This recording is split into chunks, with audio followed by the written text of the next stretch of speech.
Good evening, everybody. Welcome in to another episode of Lobbing Scorchers Under the Lights.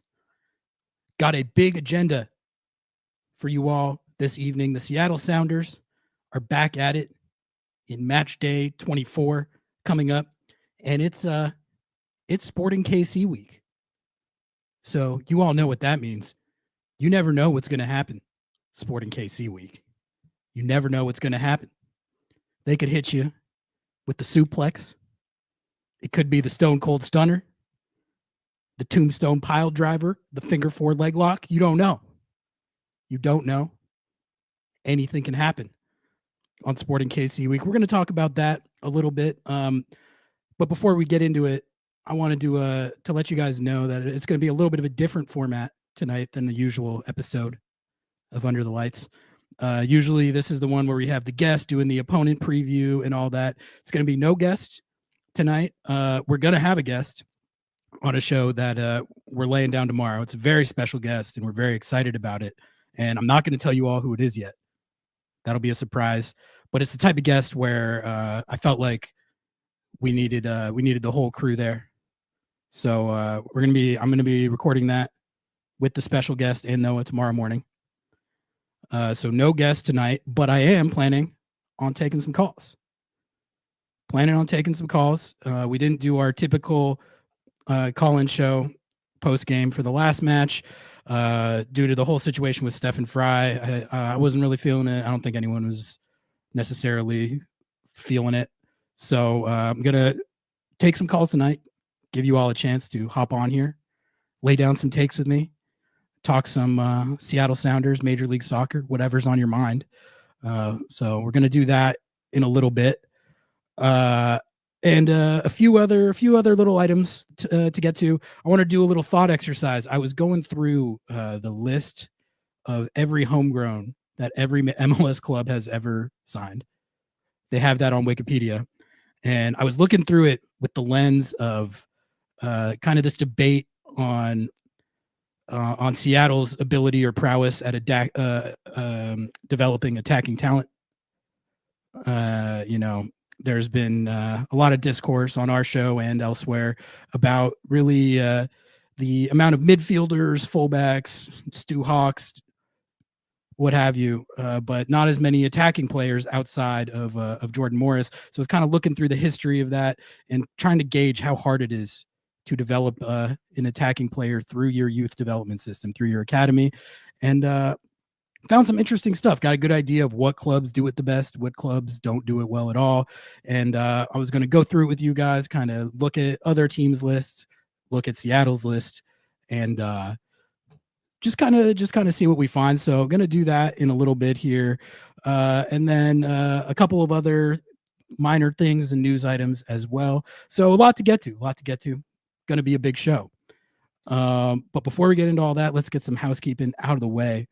Off the top, number one, I did want to give the latest Steph Frei update.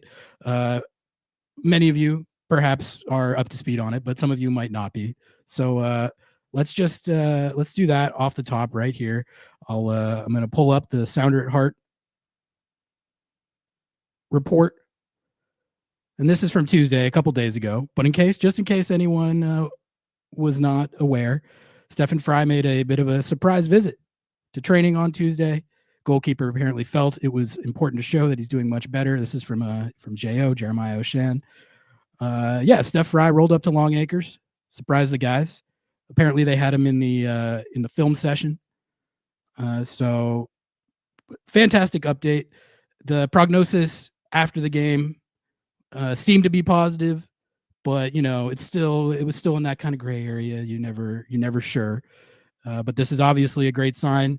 Schmetzer and a couple of the guys were talking about how much it boosted their morale, and just seeing him around, alert, talking to everybody. He was making jokes on social media. So positive news there on Stefan Frei.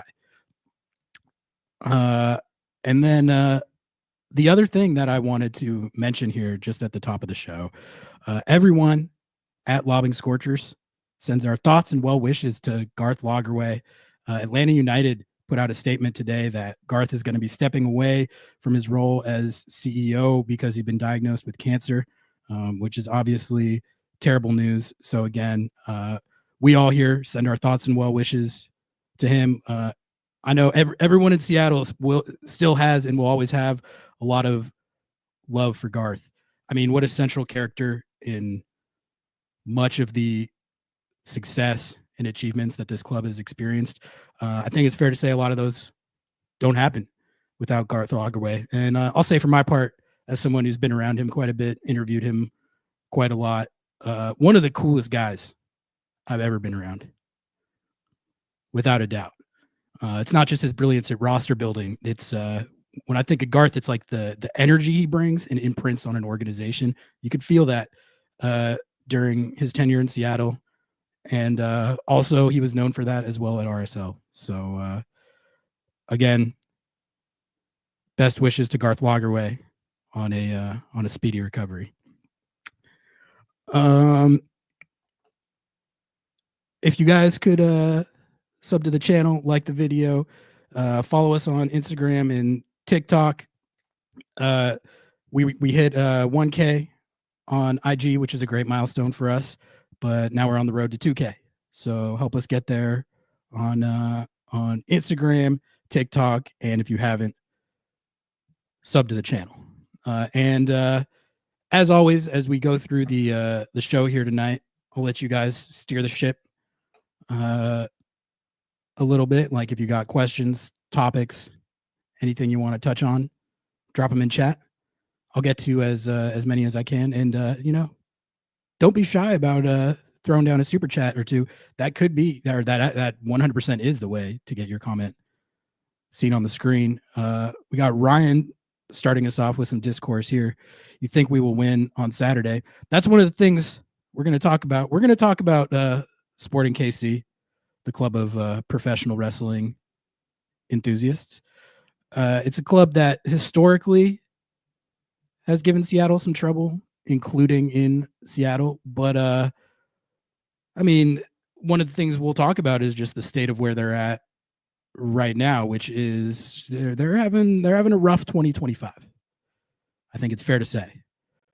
Fired their coach, pretty low down on the table.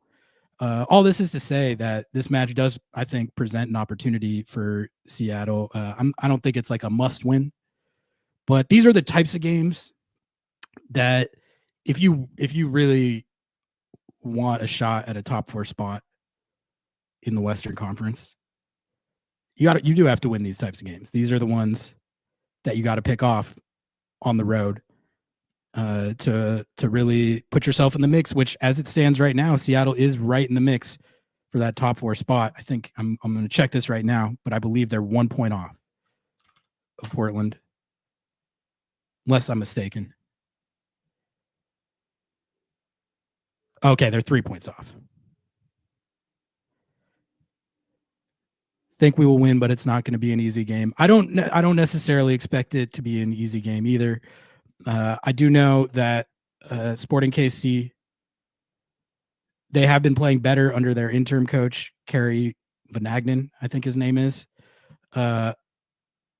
Still not great, 6-10-5, -5 goal differential, 1.1 points per game, 11th place. But they were off to a really, really like 2025 Galaxy tier bad start, which is what ended up leading to the departure of Peter Vermees. So they have improved, but I was just looking at a post on Blue Sky from JO talking about their underlying numbers, which are evidently even worse than what their actual record is. So it's the type of game where, like I said, not a must win, but you got to be able to beat these types of teams and pick off these types of games, because the margins get a lot thinner further you get into this marathon of an MLS season. The better teams you play, dropping points in situations like this, it has ramifications down the line. So we're going to talk about Sporting KC a little bit more later, I think. But the first thing I wanted to hit with you guys tonight was just looking at doing this little thought exercise on on homegrown players, which I think it's a pertinent discussion because, like I mentioned, we've pointed out on this show, and I think the general perception of the Seattle Sounders youth development in their academy is that the fruits of their labor have been born the last couple years with guys like Obed Vargas, Josh Atencio, Stu Hawks coming up, Cody Baker coming up. There's been more before that. Danny Leva, RBW. It's a pretty big group. And you could go all the way back to DeAndre Yedlin. But I think this is a club that's rightfully known as one of the better youth development sides in the league.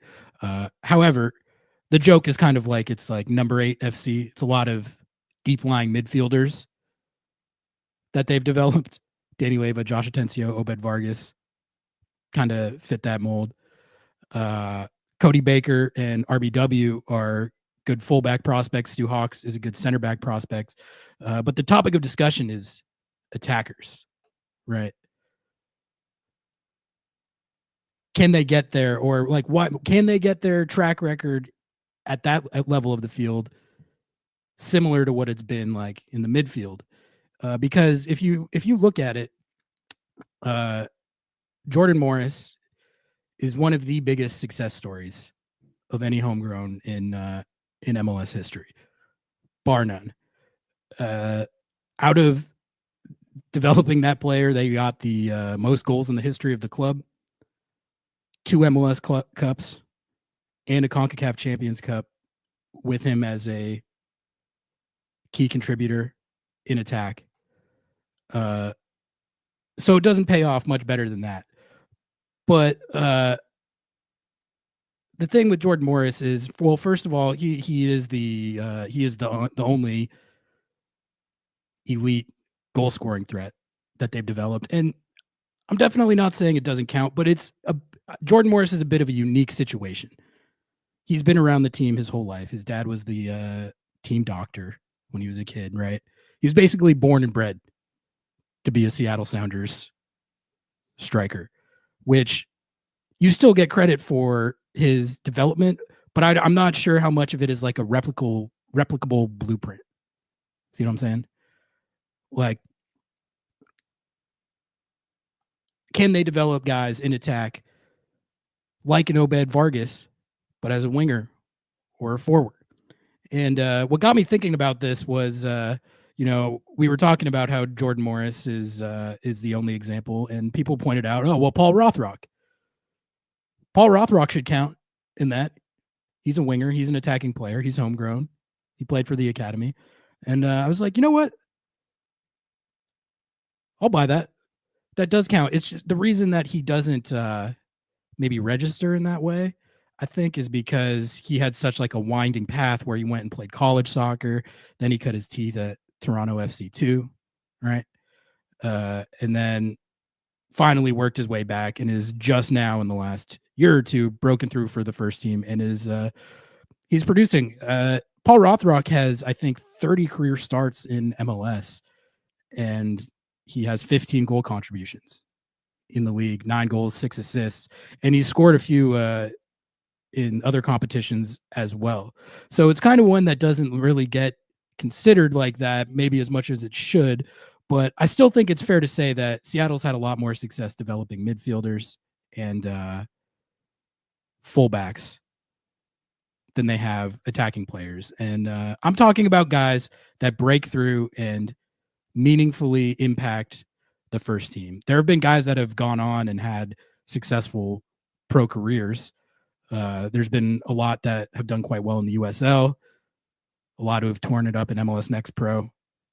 Not as many as move the needle on the first team. And I think there's a couple factors at play there.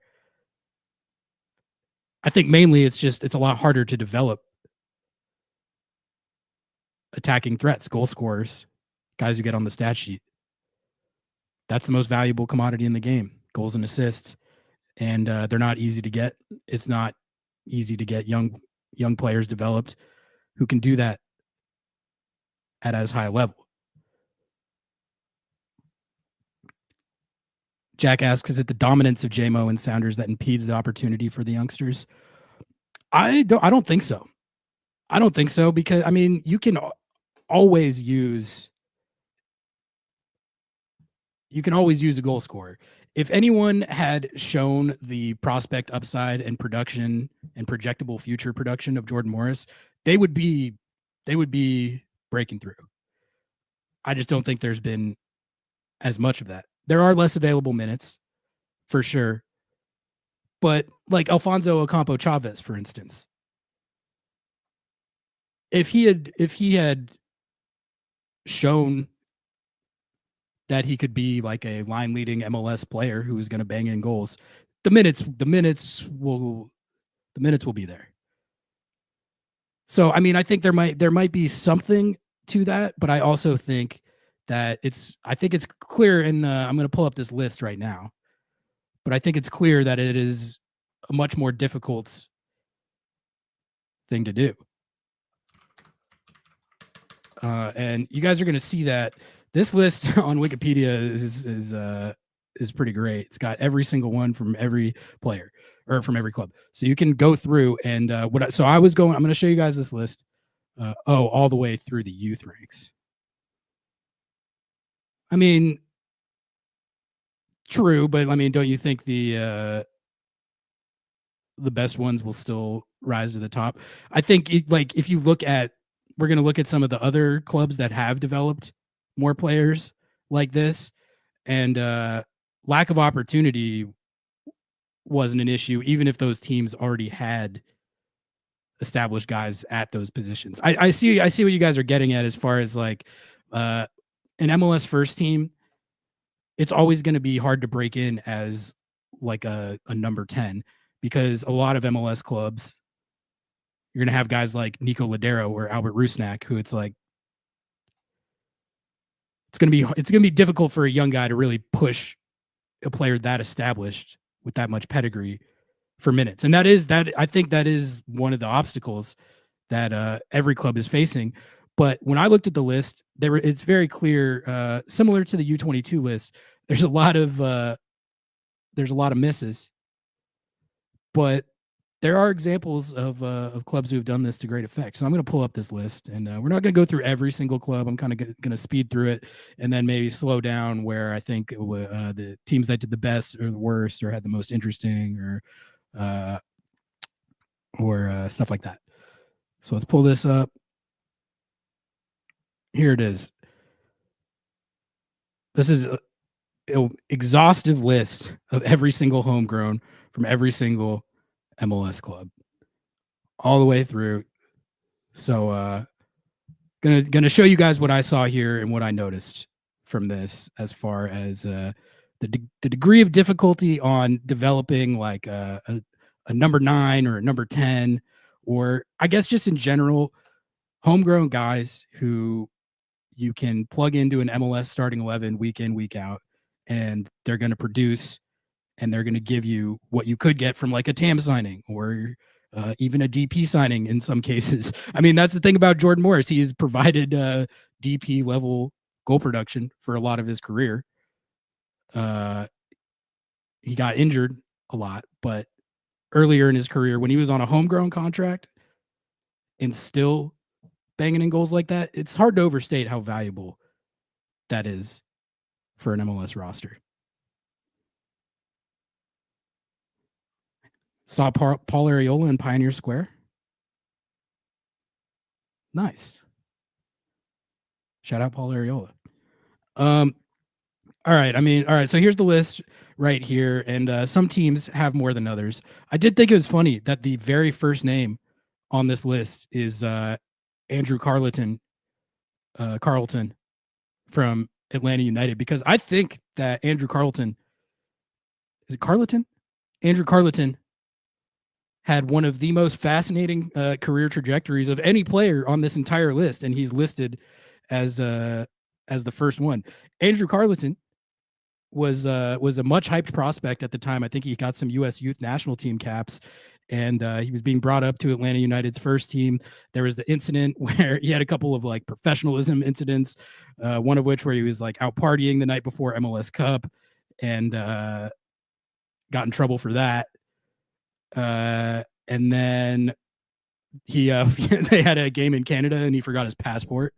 So that was another good one. But the real doozy with Andrew Carleton is he stormed the U.S. Capitol, as documented painstakingly on his personal Instagram. We got the whole play-by-play from him, if you guys remember that fateful day.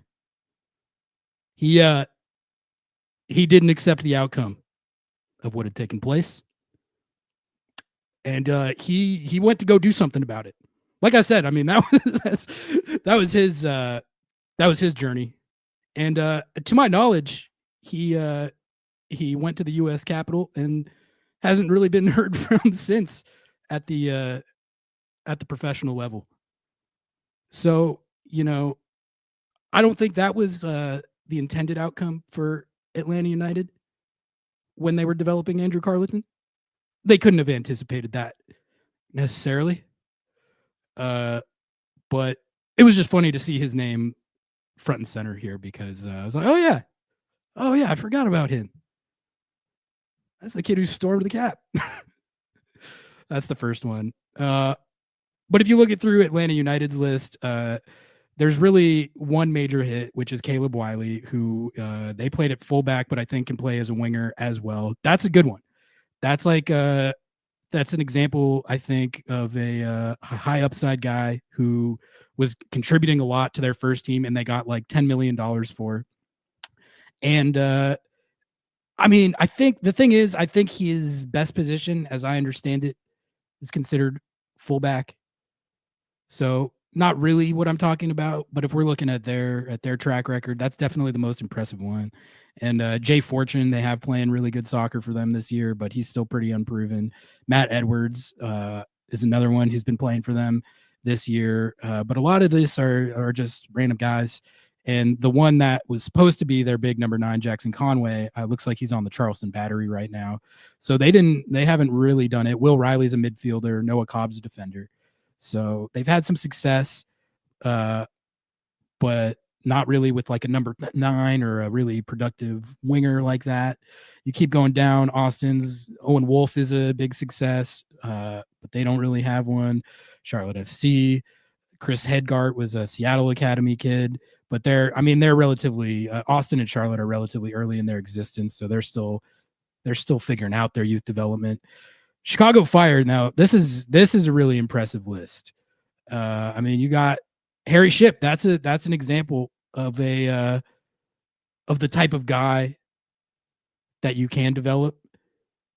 A really good, creative, dangerous attacking winger that played for the Seattle Sounders for a couple years and was always reliable for production. So you have to credit the Chicago Fire for that. And they've done it. They've done this multiple times. Georgi Mihailovic, he's doing it for the Colorado Rapids now, but he was a homegrown of the Chicago Fire, and he is like a prototype example of the type of player I'm talking about, as is Brian Gutierrez, who's had a really nice career so far as looking like a guy who can play and produce in MLS. So that's sort of what, like, I look at ones like that. I mean, obviously Slanina is one of the best goalkeeping prospects ever. So Chicago Fire, for all their flaws, of which there are several notable ones over the last few years, to me, this looks like one of the better. I mean, Chris Brady, this looks like one of the better hubs of youth development in MLS.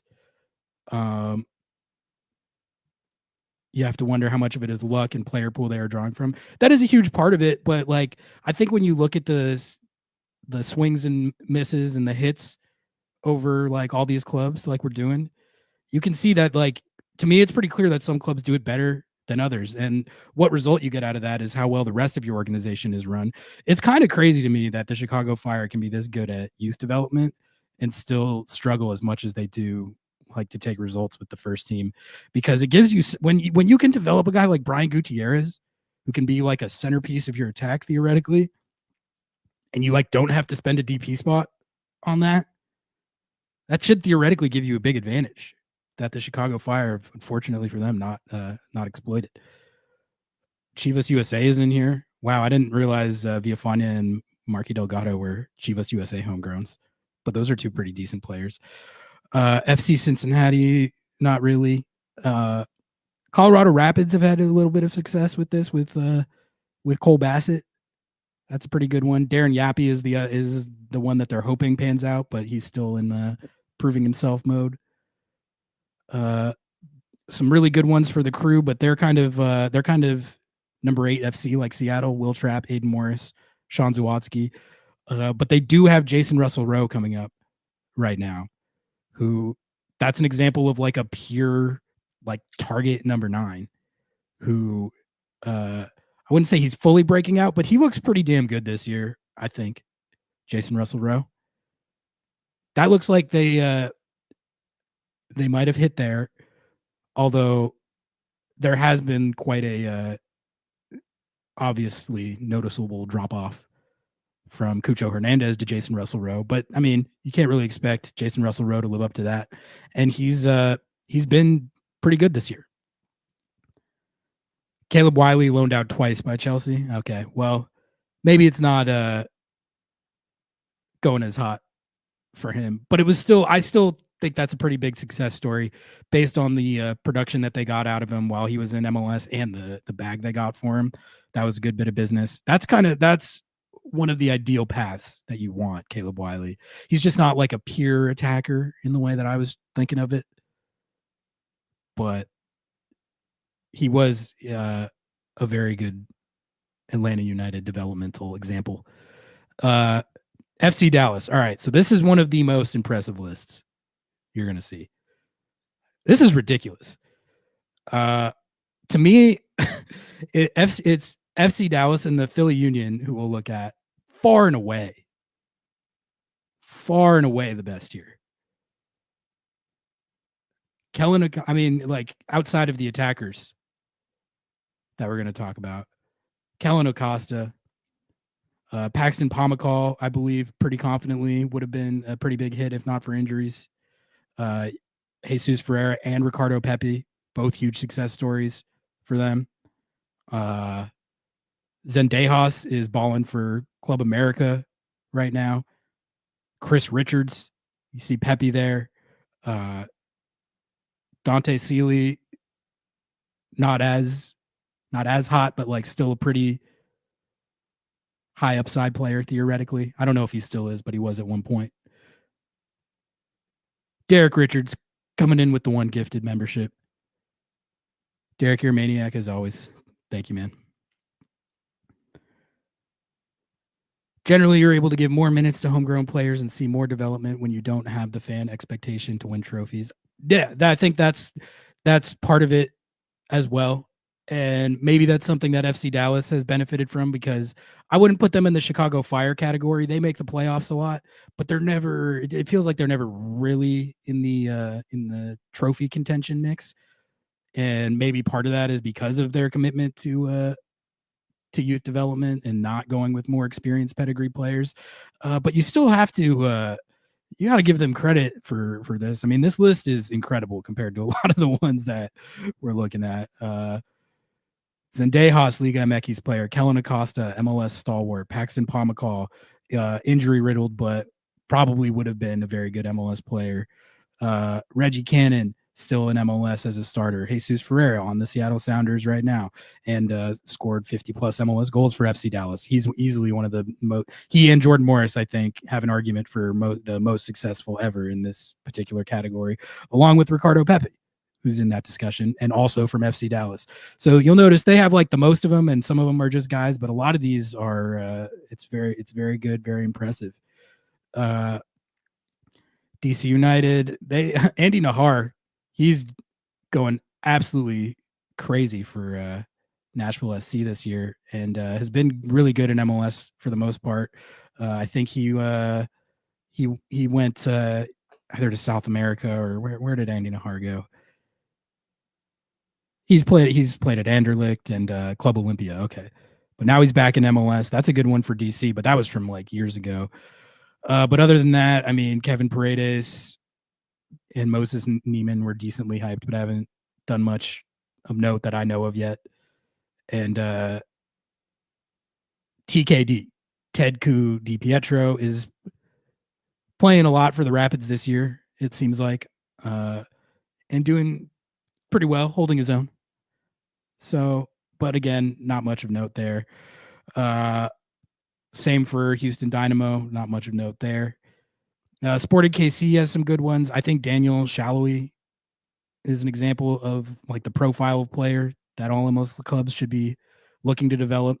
If Seattle developed a player that was producing like Daniel Shallowy was in that crazy year he had a couple years ago, I think we would all be thrilled. So I think he hasn't been as good the last couple years, but again, type of profile I'm talking about. They obviously have Busio, but other than that, not much to speak of. Giassi Zardes, forgot he was an LA Galaxy homegrown. Say what you want about Giassi. The man has like over 100 MLS goals. So that's a really good one. But other than that, I mean, you got Efrain Alvarez, who it seems like his shine has worn off a lot, and Jalen Neal, who they had to trade for to CF Montreal in a salary dump. LAFC, they've got Ordaz, but that's, I don't know. I don't even recognize some of these names. Ordaz looks good. I'm not gonna lie. Looks like they might have cooked there. Tomas Romero is now on NYCFC. And other than Bryce Duke, haven't heard of any of those guys. Inter Miami, Drake Callender, Ian Frey, Noah Allen. Kramashi is one that people are really high on, but that still feels like a lot of projection and potential to me at this point. Minnesota United's got pretty much nothing. I mean, AZ Jackson, who's now on the Columbus Crew, that's it. CF Montreal, not really for what I'm talking about. Got James Pantemis, who's a really good goalkeeper, and Maxime Crepeau, who's also a really good goalkeeper. Nashville SC, again, just getting their academy going. Not much there. Diego Fagundes. So you guys can see, like, it can be done. That's sort of my point here. No need to go through, like, all of these. But let's look at the Philly Union when you want to talk about gold standards with FC Dallas. Check out this list. I mean, outside of just the attackers. Derek Jones, Austin Trusty, Mark McKenzie, Brendan Aronson, Paxton Harrison, Matt Freese, Nathan Harriel, Jack McGlynn, Quinn Sullivan, Kevin Sullivan. All of these guys have played in MLS, and with the exception of Kevin Sullivan, who is 15 years old, all been high-level contributors. Philly Union are beasts at this. Yeah, all right. Here's Portland right here. This is tough. This is tough for our friends in the Rose City. You got Marco Farfan and Eric Williamson, and then the rest of the list is undeniably tough. Brent Richards, Steve Evans, and Brian Gallego, don't know who they are. Foster Langsdorff, retired. Blake Bodley on the Tampa Bay Rowdies. Hunter Sulte on Indy 11 on loan. And Tega Ikoba on FC Cincinnati 2. It's interesting. The Timbies are really good at scouting up the U22s. But they have not had any success in youth development at all. That would be priority numero uno, or among my top priorities if I were the Portland Timbies brass, which I'm not. When will we see Snyder Brunel with the first team? Soon. That got announced, I'm pretty sure. But obviously with the JP injury, I think he's going to be playing. I know my impression of it is that Schmetzer actually, we know that Schmetzer can be reluctant at times to unleash young players. Although I think he has he's flipped that reputation in recent years. He was putting Obed out there in Champions League games when he was 16.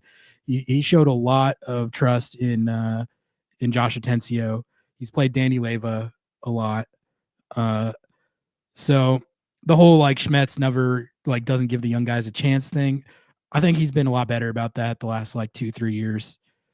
And I don't think he's gonna necessarily hold back from giving Snyder Burnell his minutes.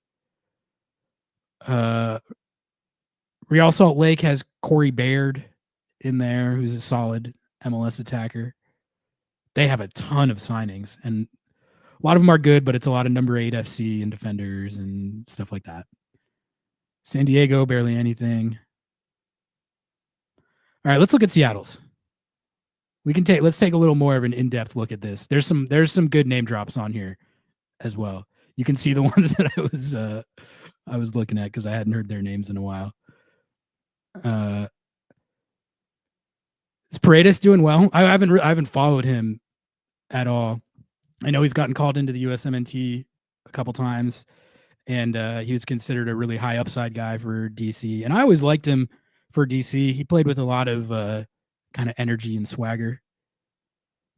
But I have no knowledge of really what he's been doing in Europe. But if he's playing a lot at Wolfsburg, still 22, he could still be on a pretty big upward trajectory. Seattle's list, as I said, some pretty good names here. It's actually a really good list overall. Let's go through this one like more in depth. Obviously, we all know DeAndre Yedlin, who was an excellent player for Seattle before they transferred him to Tottenham Hotspur. He never caught on with Tottenham, but DeAndre Yedlin had a really good career overseas in Europe. He was a meaningfully effective and appreciated by the fan base player for Newcastle. He wasn't like a happy to be there bench warmer in the Prem. DeAndre Yedlin was like, he was at that level. And now he came back to MLS first with Inter Miami, now with FC Cincinnati, where he is a starting right back for one of the best teams in the league that might win the Supporters Shield. So it's between Yedlin and Jordan Morris, you have two of the best developmental stories in MLS history. So those definitely go in the W column.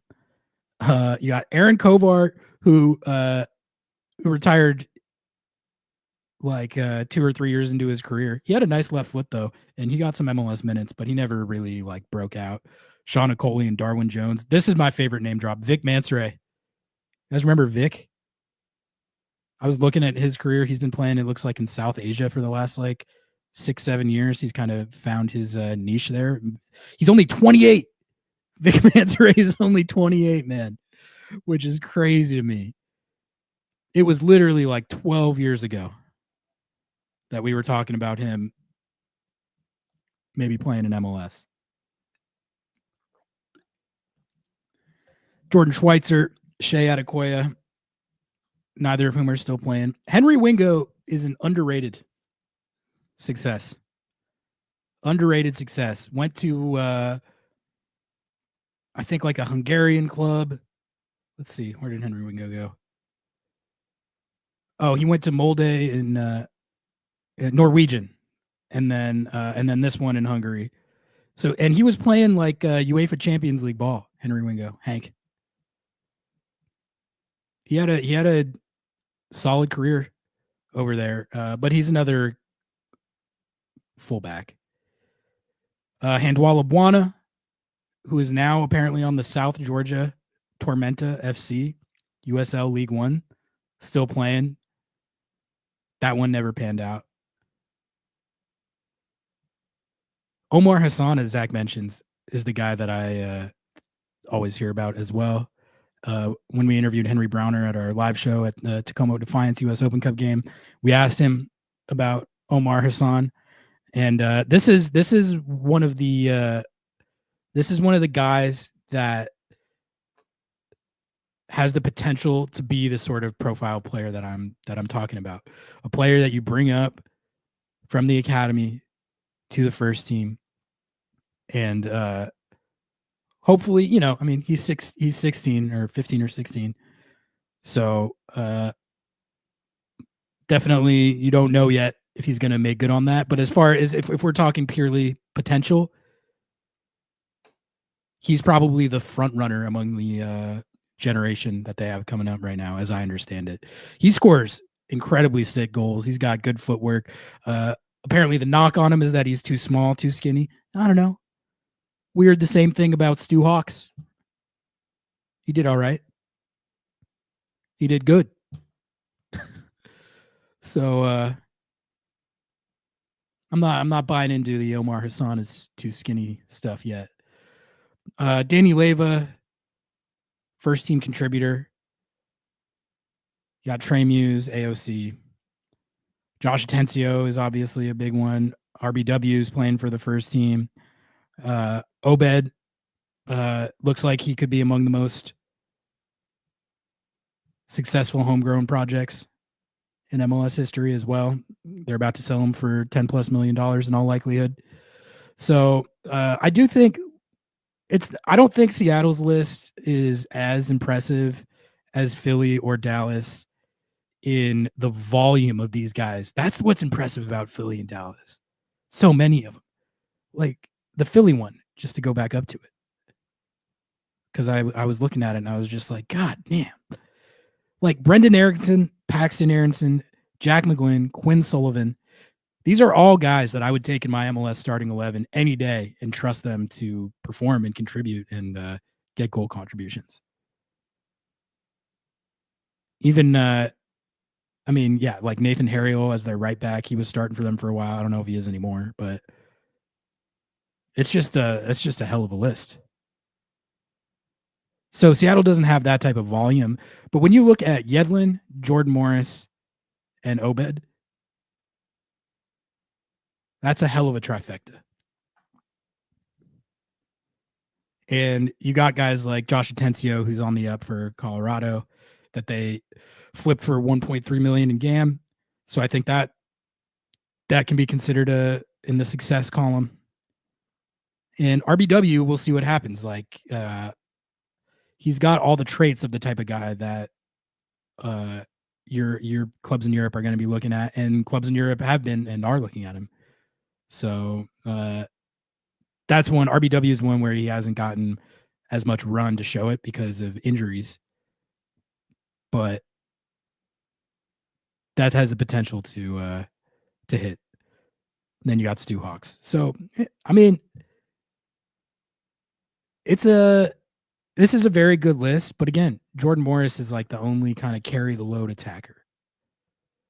And I think it's fair to put Rothrock in there, even though he's technically not a homegrown, because he is a Seattle guy. He counts. He's a Seattle guy that was developed here, was in the academy. And I think you have to give Seattle credit for developing him as much as they have since he's come back as well. But even if you grant Paul Rothrock as a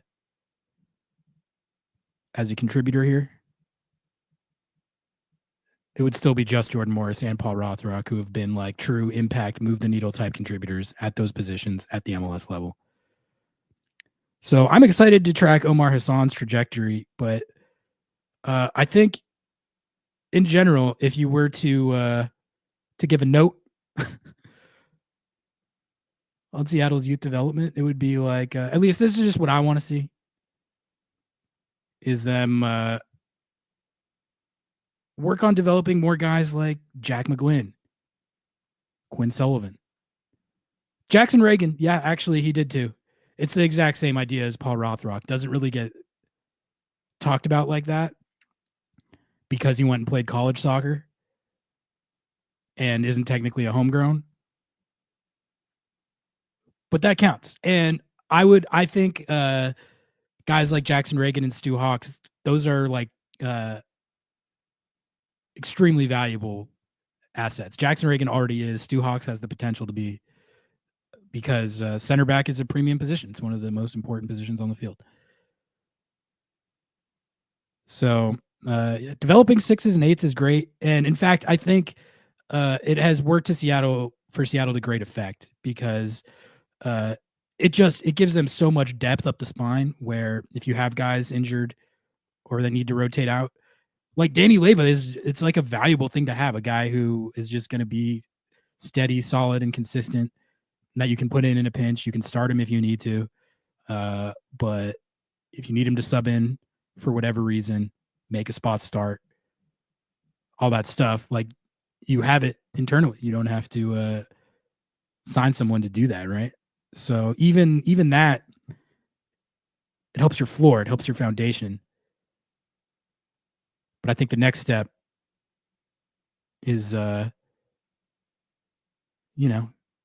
the next Jordan Morris, getting a Paul Rothrock who you bring up like Obed through the whole pathway. And then we can look at the rest of these. Toronto FC, the only names that stuck out to me were Jacob Schaffelberg and Jaden Nelson, who both now play for other teams. And then the Whitecaps, okay, I was saying Jordan Morris and DeAndre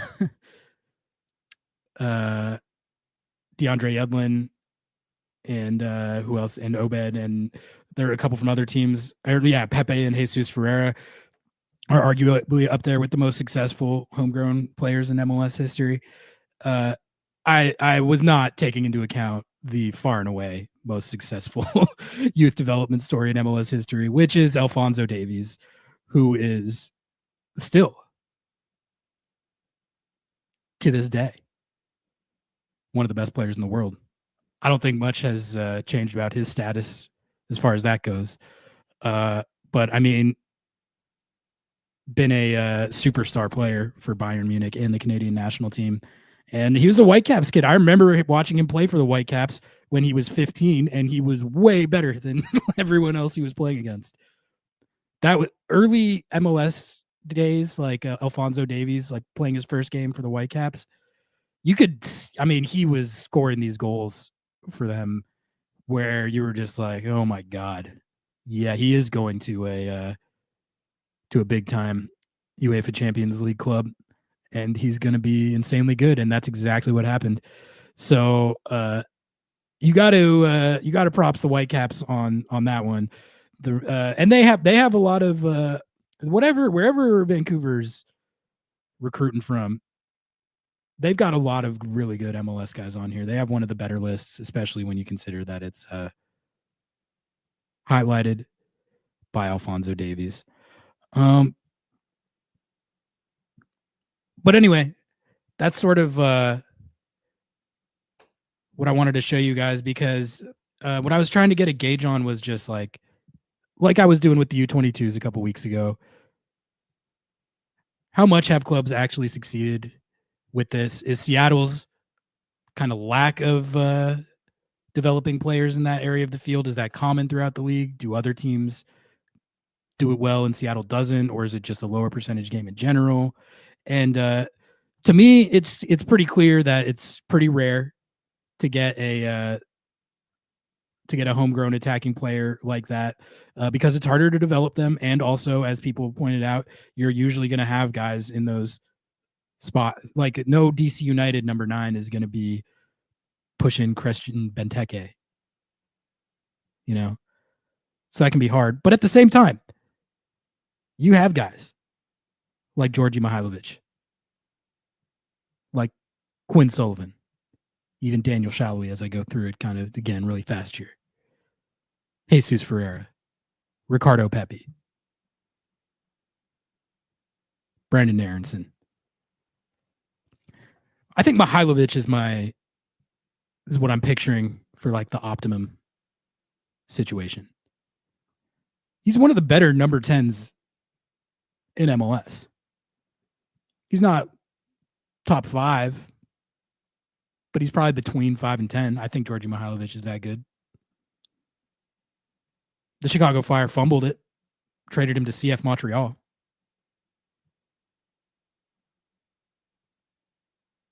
But that's my thesis. I want the Seattle Sounders to develop a Georgi Mihailovic. Or Brian Gutierrez. who's been like a little more. But I like Brian Gutierrez. I think he's the exact type of guy I want to see Seattle develop. And we'll see if Omar Hassan can be that guy. Have you interviewed anyone from Sounders Youth Development? It would be cool to hear about the program and ask questions about that stuff. It's yes, we have. I will drop the link in chat for you right now. We did this one out at Starfire for the U.S. Open Cup. That's our interview with Henry Bronner right there. We talked to him about a lot of this stuff, and I got to this sort of topic, but I think it was mainly in the context, if I remember correctly, of Omar Hassan, and if they think that he can actually be that type of guy. But there was some good stuff in there for you should watch that. There's some good stuff in there from Henry Bronner on kind of this sort of topic, but other stuff as well, like more about their philosophy. And it was when Tacoma Defiance was in the Open Cup, so there was stuff around that as well. But yeah, everyone definitely go check out that interview. Baby Seawork asked, what next position do you think we buy for next season? I think that depends on a few things. I think the Ryan Kent situation is one of them, because as it stands now, they would have to sell a player to keep him, and then have they can't have Paul Arriola come back on the books and then have both him and Ryan Kent. So that might dictate what you see. The JP situation, I think, also might accentuate the need in that area of the field. But my biggest guesses would probably be, we know that they have made an offer on Noah Ohio as a U22 forward. So that's one spot. And then with the Obed situation and the JP situation, probably CDM might become a need up that way as well. Speaking of sales, Sounders getting a cut of Chu's transfer. I actually don't know about that, if there was something in there. But I'm trying to pull up where he went. Okay, here it is from Big D Soccer. We can take a look at the exact situation here. FC Dallas set to sell Leo Chu to Portuguese club. Portuguese side Alversa, club that was recently promoted to the top flight in Portugal. Nothing noted about the potential transfer fee, but they'll free up the U22 roster slot. Then they go into the Ferreira trade. So yeah, shout out to the Leo Chu at FC Dallas era. Great era.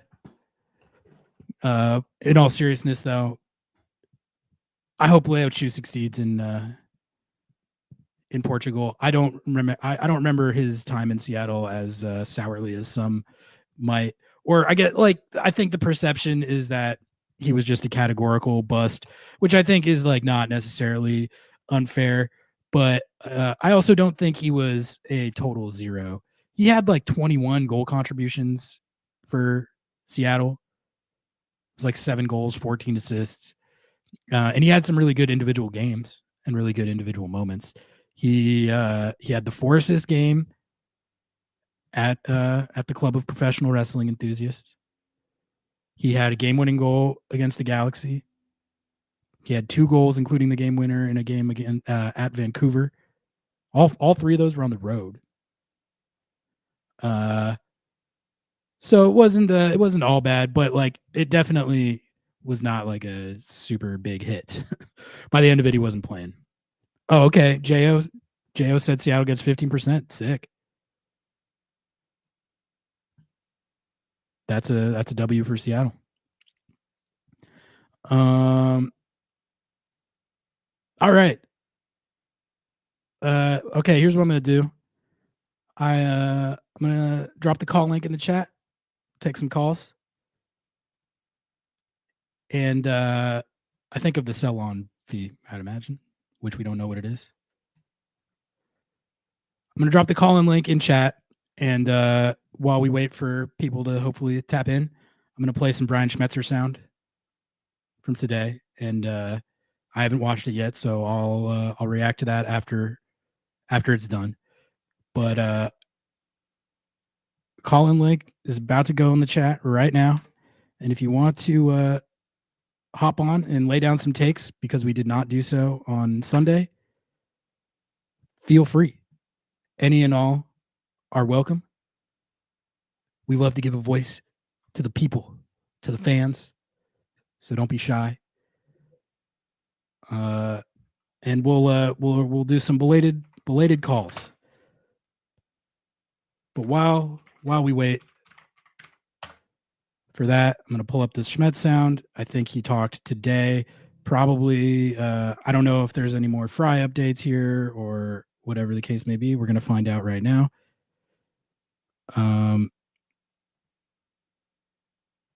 But then go ahead and tap in the queue.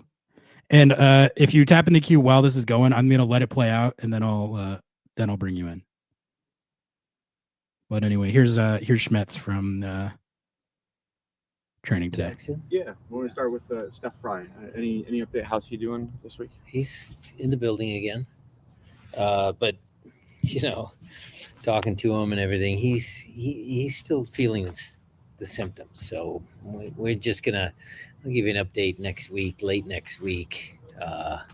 He's in the protocol.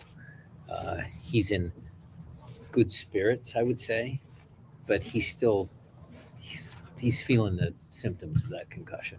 And the challenges that Andrew Thomas is going to have to face on Saturday with this Kansas City squad.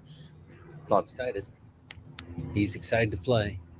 It's always a shame when somebody goes down and you get your opportunity, but Andrew's been training hard and he's ready for it. What about the center back position? Obviously, you got a lot of options there to mitigate the fact that you got some guys that are still not ready yet. Yeah, Alex has done well. Jonathan Bell's back from suspension and, just coach's choice. Yaimar and Kim Key are close. Yaimar is going to go on the trip. I'll give you that nugget.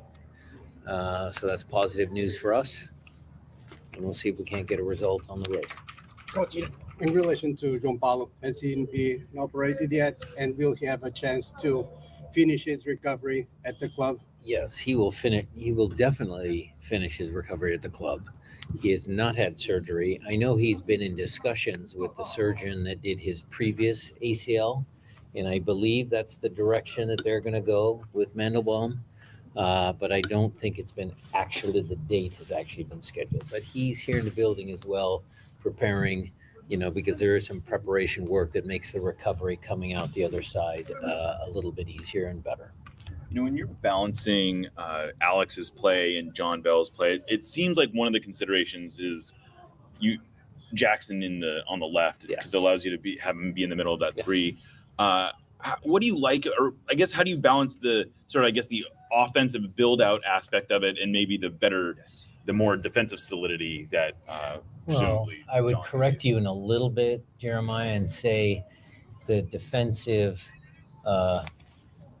conservative, prototypical two center backs. I mean, Alex is not a center back by trade, but he played that position against two good teams, and he didn't look that out of place. I mean, you tell me one glaring incident where he looked out of place. Couldn't he? Exactly. So there's some nuances to the position. Obviously, set pieces, height. It's always handy to have some guys in that particular arena. But he's done really well, and it does put Jackson back in his natural position, and we like that. What did you get from Alex in that? I mean, what are his strong points playing the center back? Is it disability, ball distribution, feet? He's used to the ball being at his feet, making good decisions, and it's just a little bit more attack-minded look. Because he can find Jackson's finding passes and Alex is finding passes, and we had Kalani on the right, and it's a pretty possession, exciting kind of right side of the field. Ron, how do you attack differently when on the left side from your right side, without going too much in depth? Because Obed brought that up a little bit. Paul and Ryan Kent are true wingers. I mean, Pedro could go out there. They're true wingers. The right side, who's ever playing right back is the one that usually is higher up the field, highest and widest.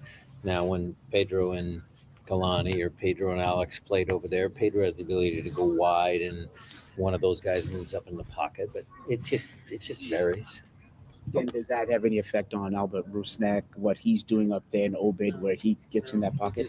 We just open the floodgates a little bit more. I want them to play with a little bit more freedom within the structure of the team. Albert can come in the middle, come on the right, and Obed fills in where Albert's supposed to be. What has the film kind of dictated of how you guys can limit a guy like Jovlich, who's in such a hot form right now for Kansas City? Well, he's obviously a good forward. Burned us last year in the conference final. But I'm confident with our defensive pressure high up the field, limit some of his touches, and then when they get the ball, when they move up the field, they've got a good number 10. 4-3-3 still with Peter gone. They're still in that 4-3-3. Might have tweaked it a little bit, but we've watched enough film. We've seen the players enough. We know them. And on the other end of the field, what stands out about their midfield and their defense that you guys can attack? Well, statistically, I'm sure you guys will cover that. They're at the lower end of our league in expected goals and entries and all that sort of stuff. We get the report from our guys upstairs, but you still have to do the job. You still have to make plays. We're going to try and keep possession higher up the field. Jordan's going to feature in the game. So when he's on the field, getting in behind, all the normal stuff.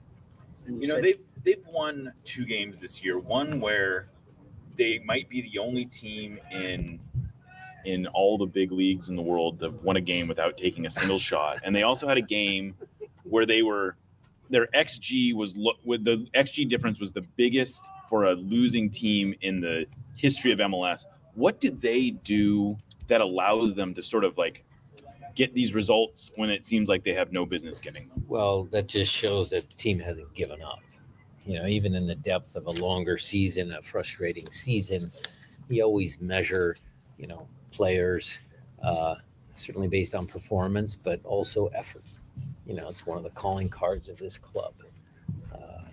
We never give up. We don't quit. Even when it seems like the odds are stacked against you, there's a personal pride that takes over. And, even if you're not going to win that particular game, or you're not going to, get a result, you still can send a message so that the next time you play against that team or that player you happen to be lined up against, you can, hopefully get a better outcome the next time you play them. So, that's just, that personal pride. They don't quit.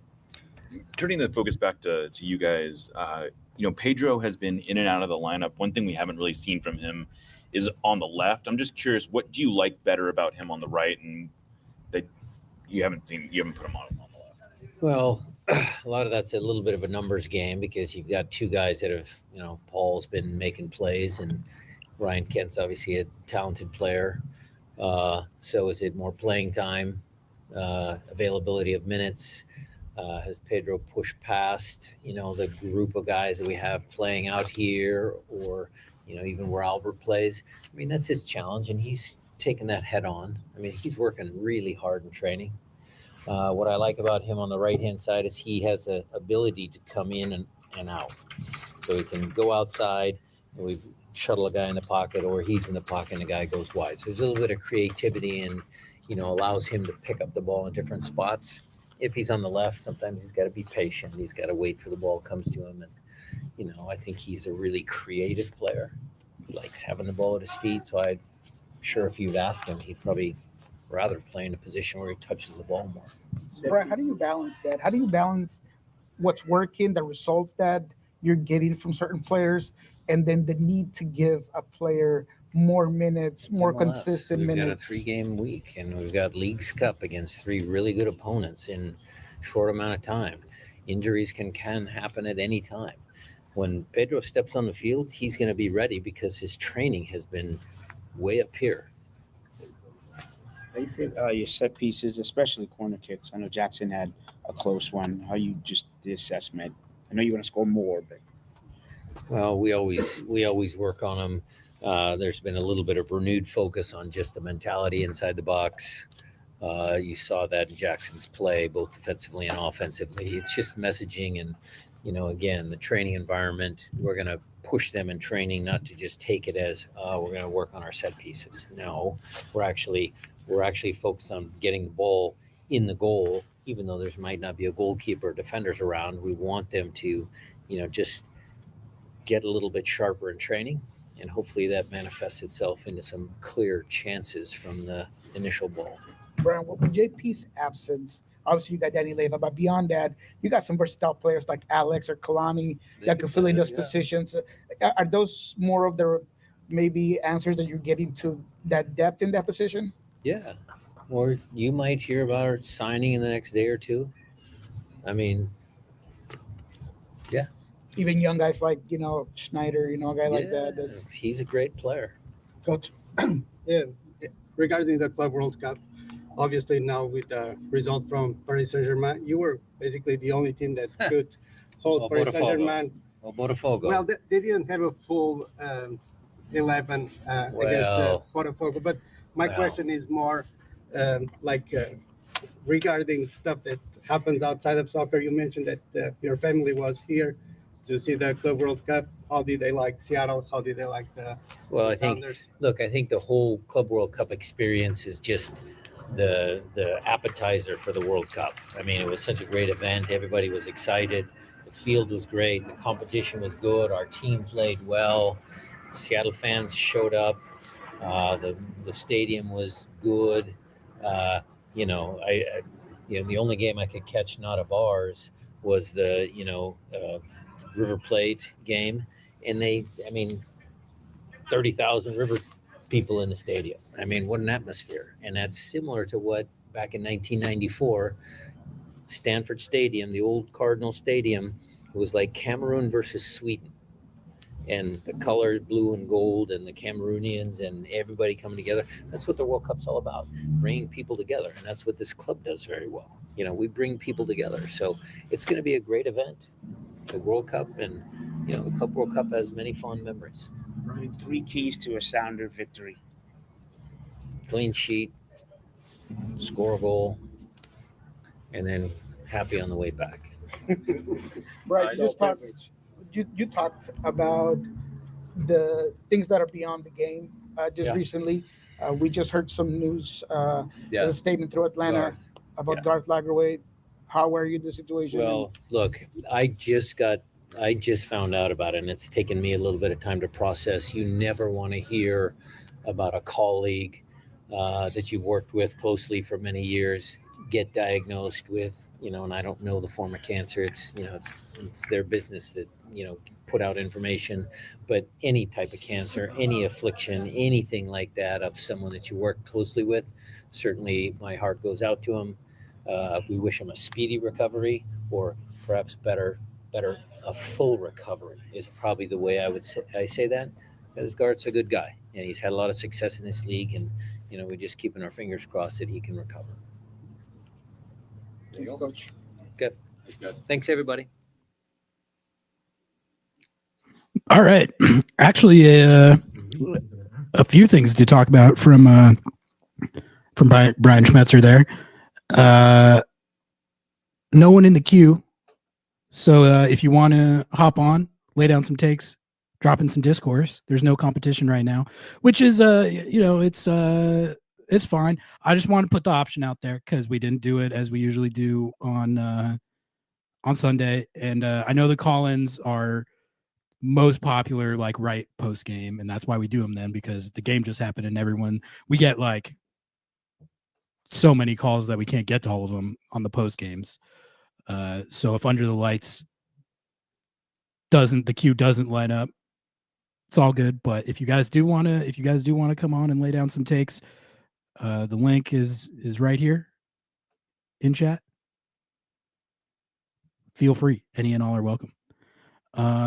Also, everyone, please like the video and sub to the channel if you haven't. And I forgot at the top of the show, God, lobbingscorchers.com/sauce. Order the Lobbing Scorchers hot sauce with the code LS. Get a free bottle with your order. Can't beat that. And it's really good. All my friends and stuff who have generously bought bottles have been like, this is actually hella good. And I'm like, yeah, it's a good product. lobbingscorchers.com/sauce. Yeah, let's talk about the Schmetz sound right there. This was one big part from Stick and Wiggle. You might hear about our signing in the next day or two. That's got to be a no Ohio tease, right? It's got to be a no Ohio tease. Next day or two, that's coming up. That's like tomorrow or Saturday. So no Ohio sounds like it's going to be a Seattle Sounder unless okay, that's Snyder. I thought, have they not announced Snyder? I thought I remembered people talking about this and asking if it was confirmed, and people were saying yes. So I thought that might have already been done, but maybe not. I think it could have been just like a okay, so it was reported as imminent, and so now that you're probably right. Good catch there. But what I was going to say is that if you missed Lobbing Scorchers kickoff this week with Nico Moreno, we talked about no Ohio. Nico's reporting on it. Our thoughts on the player, if the like what the odds are that we think it could be a hit type of profile player. So check that out we have the Lobbing Scorchers kickoff in our live feed, and then also the clipped up discussion in our video feed. It's good stuff. Thoughts on the new third kit? If it's the one that I'm thinking of that I saw, I thought it was pretty fire. If you got a link to a leak or something, feel free to drop it so I can make sure I'm the right one. Oh, okay. We got to call her in the queue. We got Danzig. Hell yeah, Danzig. Thanks for hopping on. Can you hear me? If you got give me the thumbs up. All right, gonna bring you onto the stage right now. Danzig, you're on. Can you hear me? Yep. Okay. Gotcha. What's on your mind? It's Sporting KC week. Got the wrestling enthusiasts coming off a 1-1 draw against Columbus. What's going on? What do you think about KKR over A Roldan? It's not a bad agenda. I've been saying that I like the competition between them all year. I feel like they've been pushing each other. I love that dynamic when guys are like bringing out the best in each other. I think KKR's ascent has elevated Alex's game, and likewise KKR. I mean, you can tell he's hungry, and he brings like a really fun kind of new.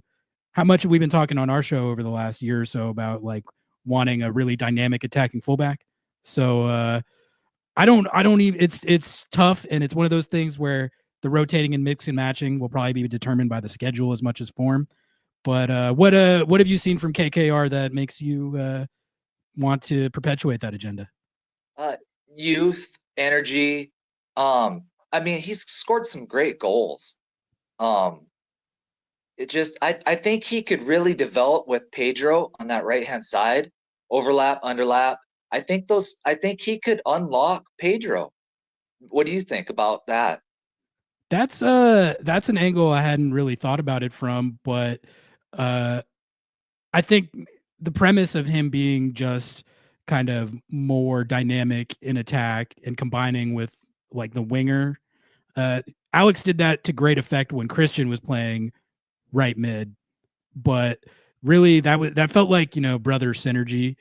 And KKR, he could have that effect, that kind of force multiplying effect in attack, maybe more so than Alex Roldan. Whereas Alex Roldan, though, is gonna, I mean, we see like the defensive solidity that he can bring, and so it's sort of like you're a give and take there. But in general, I mean, like that Rothrock goal that they got against Columbus, that was like all KKR. That was and the goal that he scored against LAFC. Remember that one? Like that was. I see KKR as a two-way player too. Defensively, he's been great. Don't you think? Yeah, no, I mean, I don't know if I would say great, but like definitely solid. And it's not like a situation where I'm worried about having him on the field as a defensive liability. He did get an unfortunate red card in the last game, but no, in general, I agree. He is, I mean, he wouldn't be playing there if he wasn't a good two-way player. But I do think Alex is better on D than KKR. Okay. Like you just said, I see him as dynamic. I see him as a modern two-way player, that he can put in goals. I like his passing. Yeah, I see the way forward is him and Reed. I think Nuhu. You want it to be just like the bombing forward fullbacks with abandon 100% type offense. Yeah. Yep. I mean, there is a fun element to that style. That is like the modern style. Yes. The Crew, who Seattle just played, they do that stuff. Although they do even more kind of intricate tactics. Like they'll send like their center back at times, or just a guy that you wouldn't expect from a spot you don't expect, and you just kind of have to have head on the swivel at all times. But I mean, I'm not against the premise of just a KKR RBW, throw caution to the wind. It's one of those things though where you say that's what you want and it sounds fun, and then the reality of having your fullbacks pushed high the entire game, it does leave you a lot more vulnerable than Brian Schmetzer typically likes. We will need Yamar back. 100% need Yamar for those guys to go forward. Him and Jackson Reagan or Kim Keehee back there, we could pull it off. Bringing up Nuhu, what I'm annoyed with him again. I loved him for a game. He was a modern fullback doing awesome things with Kent. And then what's your take on Nuhu? I think he should go. His best position for me is a center back in a back three. Doesn't look like we're going to probably do that again.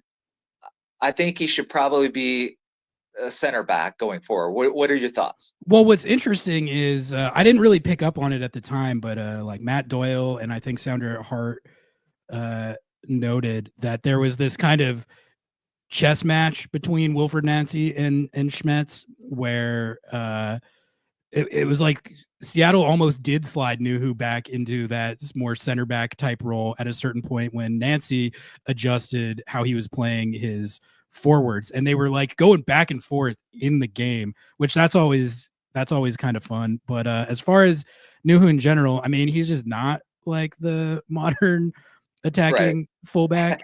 That's like you were right. The game with Ryan Kent against St. Louis was absolutely incredible. I didn't know he had all that stuff in his bag, but just generally speaking, he's a specialist. He's a defensive specialist. 1v1. And 1v1, cutting out transition opportunities, being strong in the box. These are all things that we've seen him do, and I still maintain. I know everyone's down on Nuhu right now because of the stupid red card he got in Vancouver, and then the stupid foul he had against Botafogo. I was just as annoyed with him for either of those things. But I mean, when we're talking about his defensive presence, he still does. That is at least theoretically what he brings. It's just, I don't know. Like, I have a hard time seeing Schmetz, especially given where both of them are in their careers, doing the KKR RBW idea. But it is like, it'd be nice if the Seattle Sounders could make it through a game without one of the fullbacks getting a red card. I mean, yes, we got Nuhu KKR and RBW all picking him up in the last like 2 to 3 weeks. So I blame Brian. Reed was gassed in the 70th on a yellow, young player. You have Cody Baker. You have some things you can do. I blame Brian on that one, but I kind of agree with that. And also I blamed him even more for the one that RBW got in Houston last year. That was definitely one where it felt like the player was put in like a really tough situation based on the environment. It was, it's hot as hell in Houston, and it was like late in the game type situation, and he was gassed and probably should have been subbed off, and then ends up taking like a fatigue red. And it was kind of similar in this game.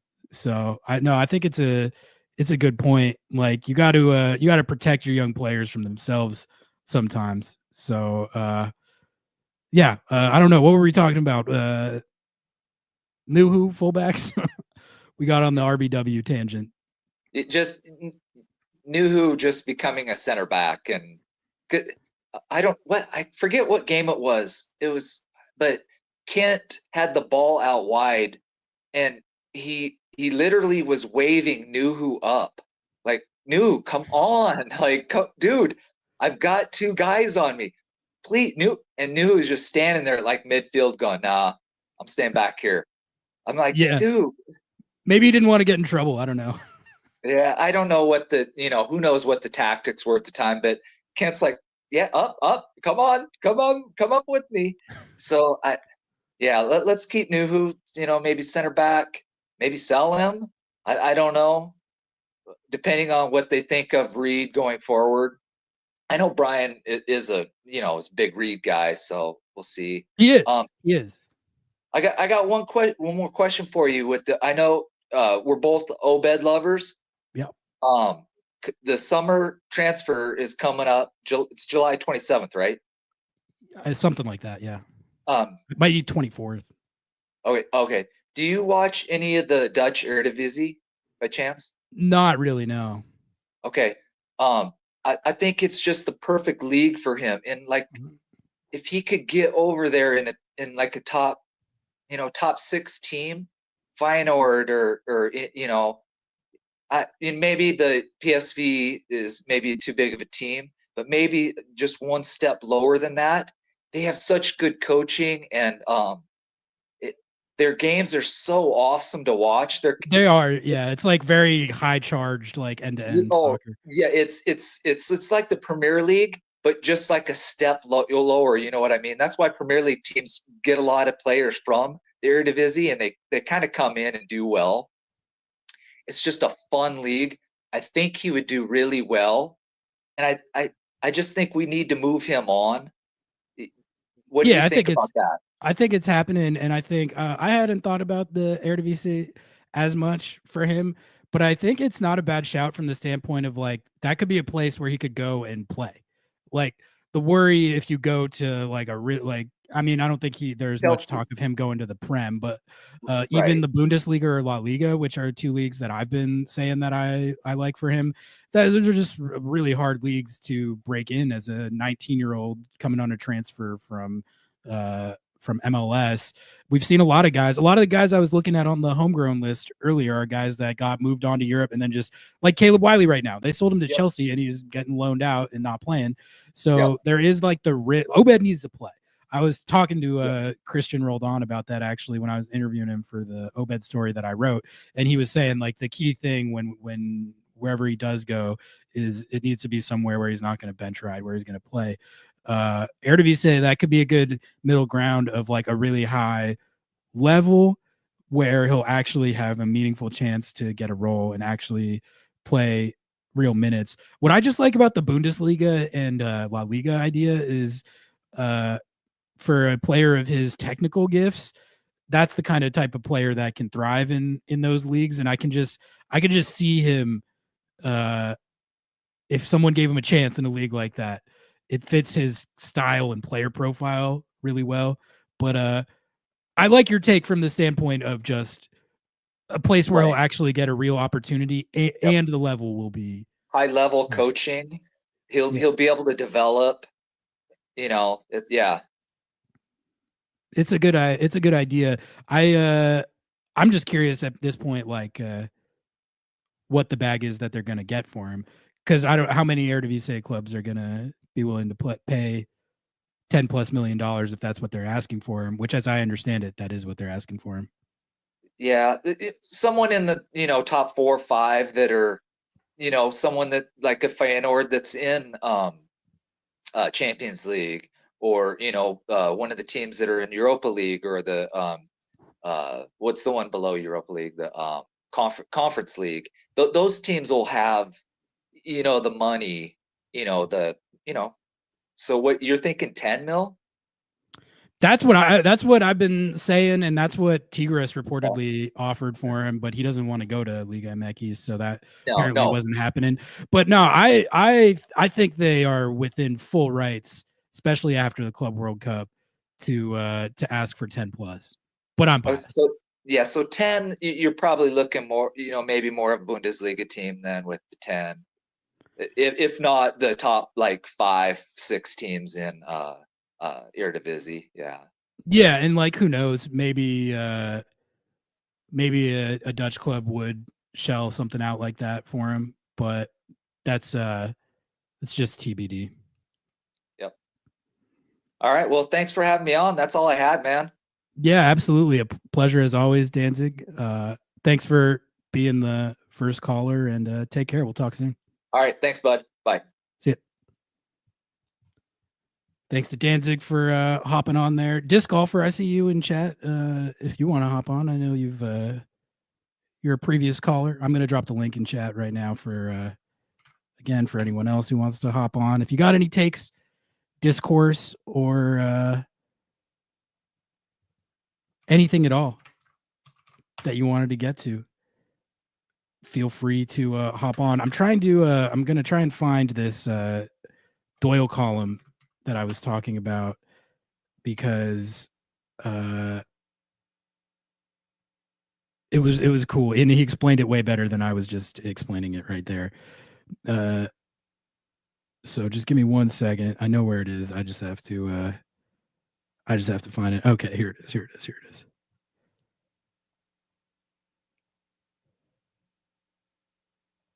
This is Doyle's rap column from match day 23, where he breaks down the Brian Schmetzer versus Wilfred Nancy chess match, which I think it kind of underscores that other people noticed what I was feeling while I was watching this game, which is that was a really good game. I watch a lot of the league, and I watch a lot of the unserious teams. So I have to watch a fair amount of bad soccer. So getting to watch a game like that, where it was just two good teams going at it at a high level, and then also just like the nuances and intricacies of how they're attacking and defending against each other. It was very cool in this game, and I think Doyle sized it up right here. I'm just going to read it. He said, Seattle's delightful 1-1 draw against Columbus was a wonderful example of the tactical sophistication you can find among the best teams in the league. Seattle kept out right back Alex Roldan at right center back after his strong performance there last week. Columbus countered by starting 2 up top instead of their usual 1 up top and 2 underneath, with the idea they would get Roldan in isolation and make him win 1v1 battles.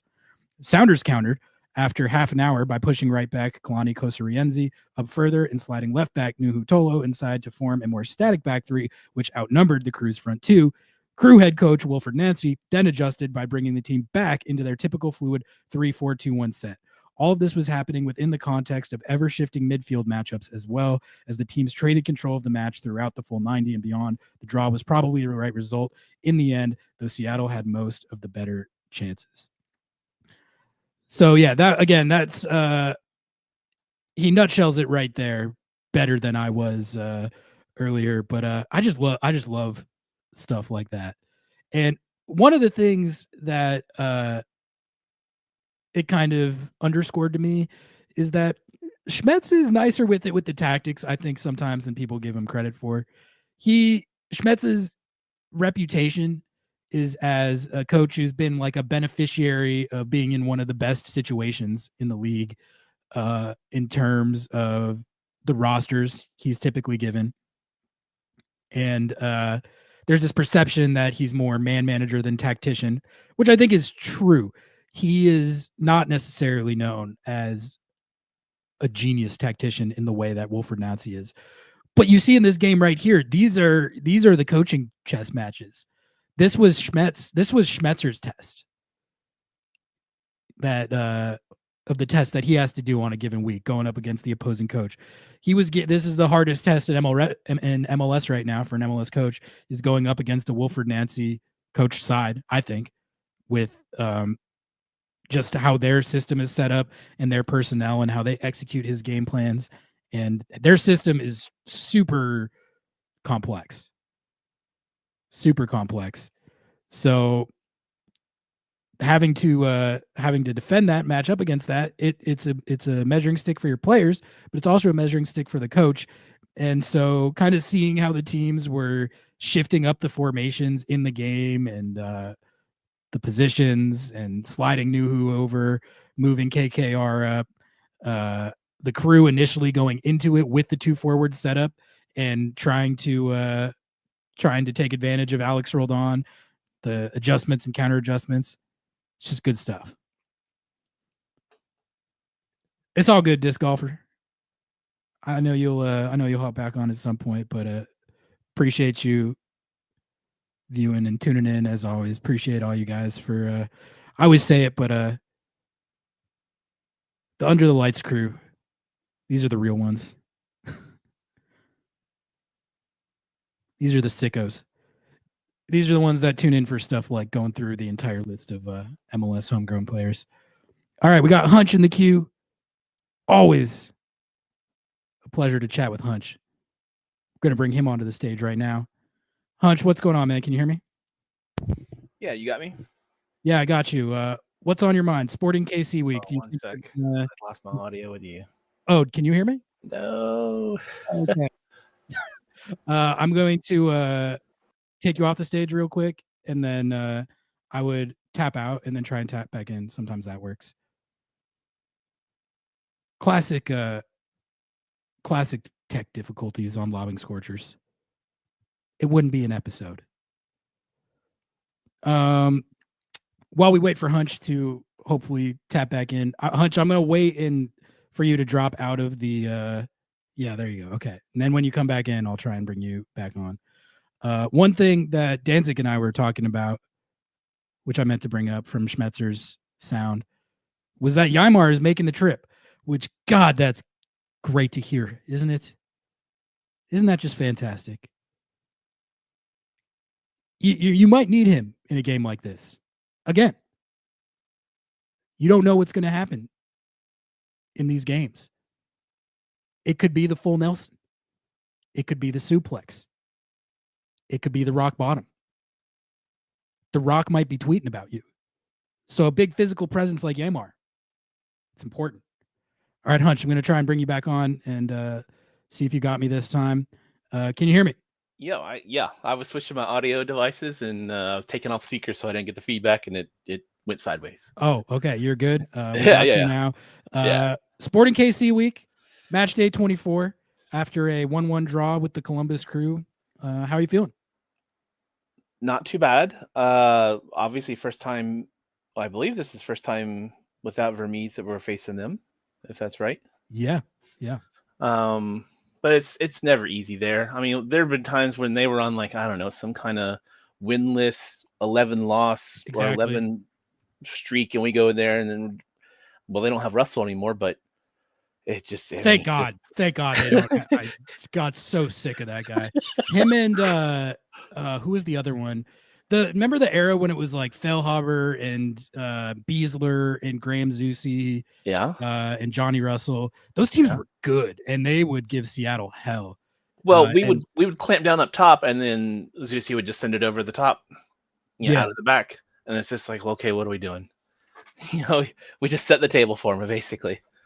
Yeah, exactly. But they are, needless to say, not in that good of shape as it currently stands. But I think what you said is right. Like, it feels like with them, it's it's kind of like the Quakes. It's like no matter how they are on the table, they always give Seattle kind of a hard time, except for the famous Jordan Morris 4-goal game, which we all remember fondly. But generally speaking, I never feel like so confident during Wrestling Enthusiast Week that it's like going to be an easy win, even with this team, this SKC team at 1.1 points per game. I always, even when this team is rotated and maybe somebody who's not used to being on the field is out there, and it's like, oh, well, this is, a non-starter. They're out there doing what they're, fighting for their position, trying to make an effort, whatever it is. And it's like, oh, we should outclass them. We're running our starting line or whatever it is. But you can't account for it. It's like, well, these guys are, they're fighting for their lunch. No, it's a great point. You can't account for that. It's a great point. Like they are, they're playing for like their spots on the team and stuff. Yeah, you can't manufacture motivation like that. That's why, like, even when you're playing a bad team, quote unquote, it can be dangerous. That's like why trap games come in, because a team like this, they're very much they're at like playing for jobs territory, and it's a dangerous man when he's playing for his job. I mean, they could have their next Rothrock pop out of the woodwork, and he emerged over into last season to this season. But if they have some guy who's breaking it like that, it's like, are we prepared to deal with that? I don't know. Maybe not. Well, and for me going into this game, I always fear Dejan Joveljic. I do. Like he has 12 goals for them this year, so it's not like he has been struggling to produce at all. He can get a goal on you at any time, as we saw in the playoffs last year when he did it for the LA Galaxy and knocked Seattle out of the playoffs. So that guy is just never that fun to deal with. But for whatever reason, despite him producing well, they have not really been able to take results this year, at least not consistently, even after Peter Vermees left. They're like 6-10-2 or something. So I mean, there's clearly something not going right for them, and it's just up to Seattle to figure out what that is and exploit it. We love to break streaks for other teams. I mean, what was it, 2 years ago when Portland also just couldn't get a result, and then we go down there and turn their whole season around, and then but that's like just the classic Timbies bit. That's what the Timbies do. The Timbies underachieve for a little while. They have the Seattle game. They play like Real Madrid, and then they like use that as their springboard. That's just their thing. Well, I mean, you go before the World Cup here. We played the third tier Vancouver team, and we leave there. Was it 3-1, 3-0, and a red card? I mean, yeah. This goes back to what I was saying. Even in two red cards. Don't undersell it. Don't undersell it. I said it during the Club World Cup, and it's still true that like we're such an osmosis-based team, and it's or to put differently, we play to the level of who our opponent is. If they're down, we seem to play down. And you looked at the Club World Cup; if they were up, we played up. And it's just these ebbs and flows that are just so odd, I guess. And I get you get up for bigger games, and you play in Seattle, so you're used to your home games being atmospherically bigger than when you go to like play a half full of Dallas Stadium in the heat, or you go to, I don't know, Minnesota seems to be pretty good, but you know what I'm saying. You go to these other places and it just feels like a scrimmage to some degree, and then you just wait to get pressed into because it's a big deal for them, I guess. And then it's like, oh, okay, suddenly we're behind, and then we wake up when we give up a goal. And it's like, I wish we just had that. Well, you saw it in the first game after the World Cup, and I'm not even remember who our opponent was. Was it Austin? Yes. Yeah, we didn't wait in that game. I mean, it looked good. And to bring it back to this last week ahead of going into the next game, man, we look statuesque in that last game. There were times I took a photo and I could share it. There were times when 21 of 22 players on the field were in our defensive third of the half of the field. All three of their fullbacks and our whole Yeah. 11 were in our attack, our defensive third, their attacking third. I don't understand. That's Nancy ball. That's Nancy ball. I don't understand how he balances that type of aggression with how controlled and just like composed they always are. It's Well, like not easy. That is, if that was easy to do, more coaches would be that aggressive. But for whatever code Wilfred Nancy has, he's able to do that stuff and not really sacrifice control of the game. Well, it has to be in our players' heads or in their strategic instruction, because it starts further up the field. And I took another photo, and again, I could share this. There were times, and again, we treated them like PSG. There were times when we had just turned the ball over. Nagby had it at the top of the circle in their half of the field. He had an open pass to the right, and it wasn't their fullback, it was probably their right wing, who was behind on their half of the side of the field, and he had 3 fullbacks behind him. So there were 5 guys, Nagby and 4 others, that had no Seattle players on him, and we didn't press Nagby. He just stood there. That happened on multiple occasions where we just kept playing back like we're just waiting. It's like, dude, it's the crew, and there are 5 people who aren't marked. You can send 1 or 2 to the man with the ball, and we just didn't. And they just kind of slow walked us down the field. And this happened again and again. And I'm like, you played PSG. This is not them. What are we doing? Well, Darlington Nagby in MLS is freaking like it may as well be PSG. I'm telling you. Like, I don't know if that's what was happening in the situations that you're referencing, but I do know that Nagby in particular, he's so perfect for what Wilfred Nancy likes to do, because he is so good on the ball. He's impossible. Like, the thing about running at him is it's impossible to dispossess him, and everyone knows that. And he's also one of the best kind of string pullers, tempo setters. So he just has all these attributes that give a coach like Wilfred Nancy, who has these unique, specialized tactics, extra security. We needed to Nico Lodera him in terms of what teams would do to us to shut us down when we had Nico and Raul, and people knew that the ball ran through Nico, and Nico was just as want to pass the ball as to take the ball. Nagby's no different. He will take the ball forward on his own, or he'll find the pass, but he's got the chops to do it. They basically would double up Nico, and if he shed one of the defenders, the defender who was still with him would stay with, and then another second one would come in as he progressed down the field, and just not give him the breathing room. And that's really, if Nagby was going to be their air traffic controller, that's what we should consider. Maybe we didn't have the horses for that, but after a week off, I would have thought we could have thrown some legs at him, I guess. I don't know.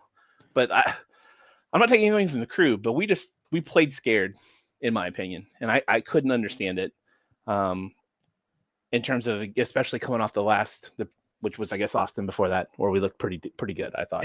I think it's a difficult balance when you're playing like the better teams in the league, but just the crew in particular, because if you're overly aggressive, they have the players that can slice and dice you.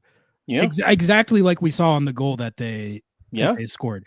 Like, if you get complacent or you get pulled out of position even one time, they can hit you like that. So I think maybe what you're seeing is just sort of like that knowledge from what they were watching on film, like getting in their heads a little bit, and we don't want to do anything that's going to let them sort of get into crew mode where it just looks like a freaking buzzsaw, and they can hang 3-4 goals on anybody in the league. So it's why I thought it was such a good game, and why I was looking forward to watching it is because it's good for the team to have a test against a team like that and a coach like that, because that's the most advanced opposing tactics that they're gonna have to play against all year. And I think overall they did pretty well. My take on it was, as far as evaluating the defensive performance against Columbus, if you get out of it only conceding 1, that's pretty much that's pretty much all you could ask for. The fact that they got one was not a super big shock to me because they pretty much never get shut out. So the fact that they held them to one, I thought was good. But to me, it was more about just a little bit of wastefulness in attack, which kept Seattle from winning that game. Which that's where you get into the discussion of like, all right, what if you had X attacker here or someone like more clinical here? And then, the classic XG merchant situation where you're playing decent in attack but just not finishing. So that was sort of my read on that game. Well, a couple of things. One, that Nagby reference with the 5 or 4 was in the second half. But in the first half, we set a similar tone. There was even a opportunity. It must have been the first 10 minutes where we took a shot and the keeper just he didn't possess the ball. He just knocked it to his feet and we just backed off. And I mean, I swear he stood there for a minute before somebody went and pressed him to like pick up the ball and to distribute it. It's like we were conceding a goal kick. It was the weirdest thing where we wouldn't even press the keeper in the back. We were too worried about, positional awareness and being back, I guess. And like I said, maybe it was just drummed into him, but I don't know. I think it's just a tough balance. Like you can sit in the film room and be like, all right, this is how we're gonna approach it or attack it if this situation pops up or that situation pops up. Like once you're out there and it's full speed and guys are flying around and freaking Wilfred Nancy is sending his center back at you when you don't expect it. Like it must. I mean, I've never been out there in an MLS game like that, but it was a challenge, and I think the unfortunate thing was that they weren't able to win that game, because if they could have done that, like the vibes would have been a lot better going into this SKC game. But overall, I wasn't super displeased with the performance, with the knowledge that they were playing. I think one of the 2 best 3 teams in the league, in my opinion, still, even though they had a tough go of it earlier in the season, they're still at 1.81 points per game. So that's a good ass team. And then we subbed on Jordan at the 70th, and with all the extra time, which is 7 minutes, you could say he's on the field for 30 minutes. I think he had 5 touches. And to me, I definitely would have gotten Jordan on the field, but it felt like at that point, we still weren't possessing or taking any sort of ownership or bringing contention to the midfield. In other words, we weren't getting good distribution up top from our mid at that point in the game. And while having a knock on over the top, like Jordan, likes to play, and we like to stretch the back, he just kept having to drop back. I thought maybe the first subs would have been some way to get control of the midfield and then bring him on, in a double sub or something like that. But I felt like, while he's a top talent, we needed him out there. If we're only getting him 5 touches in 30 minutes, I'm not sure how well we're going to, taking advantage of his talents at that time. But the whole second half was just weird, from how the ref was calling it and everything else. I'm hoping Jordan's relative lack of involvement was just for his first game back, and it takes some time to get your feet back under you and get back to the form and fitness that. Well, it wasn't his fault they weren't getting the ball to him. Like, I mean, he's up there trying to keep from getting collapsed like we were, and also to be a top target, and we weren't getting good distribution. We were getting cut down. We had a lot of kind of salty passes that were just, I don't know. There was a couple. Who was it? It was one of our defenders and somebody else. Every other pass, it seemed like, was just they tried to hit him over the top a couple times and didn't quite connect.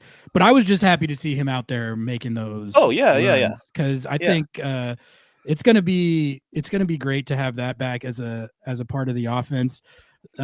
Moose has more than earned his keep this year. Yeah. There's no question about it at this point. In fact, if you want a one of, if not the key reasons that Seattle is still in 5th, despite losing their DP number 9 for pretty much the whole season, Danny Musovski stepping up is one of the primary reasons.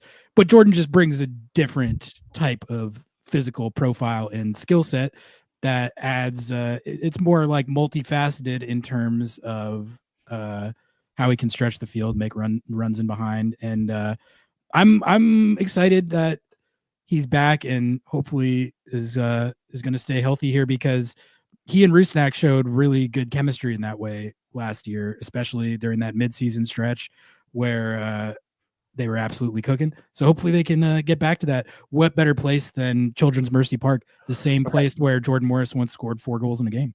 Yeah. Well, speaking of which, Rusnak did not have a great game, and that's probably why he got a sub early. He was missing some connections and a couple corner kicks just straight over and straight out, and he just did not look connected. His set pieces this year, which were so good last year. I know there's the stat about the corner kicks last year, but his free kicks last year were excellent. And yeah, I think he's definitely better at free kicks than he is at corners. I will say that. Yeah, I remember his corners being really good for the most part last year. I don't know how many goals they ended up getting off him, but I feel like one.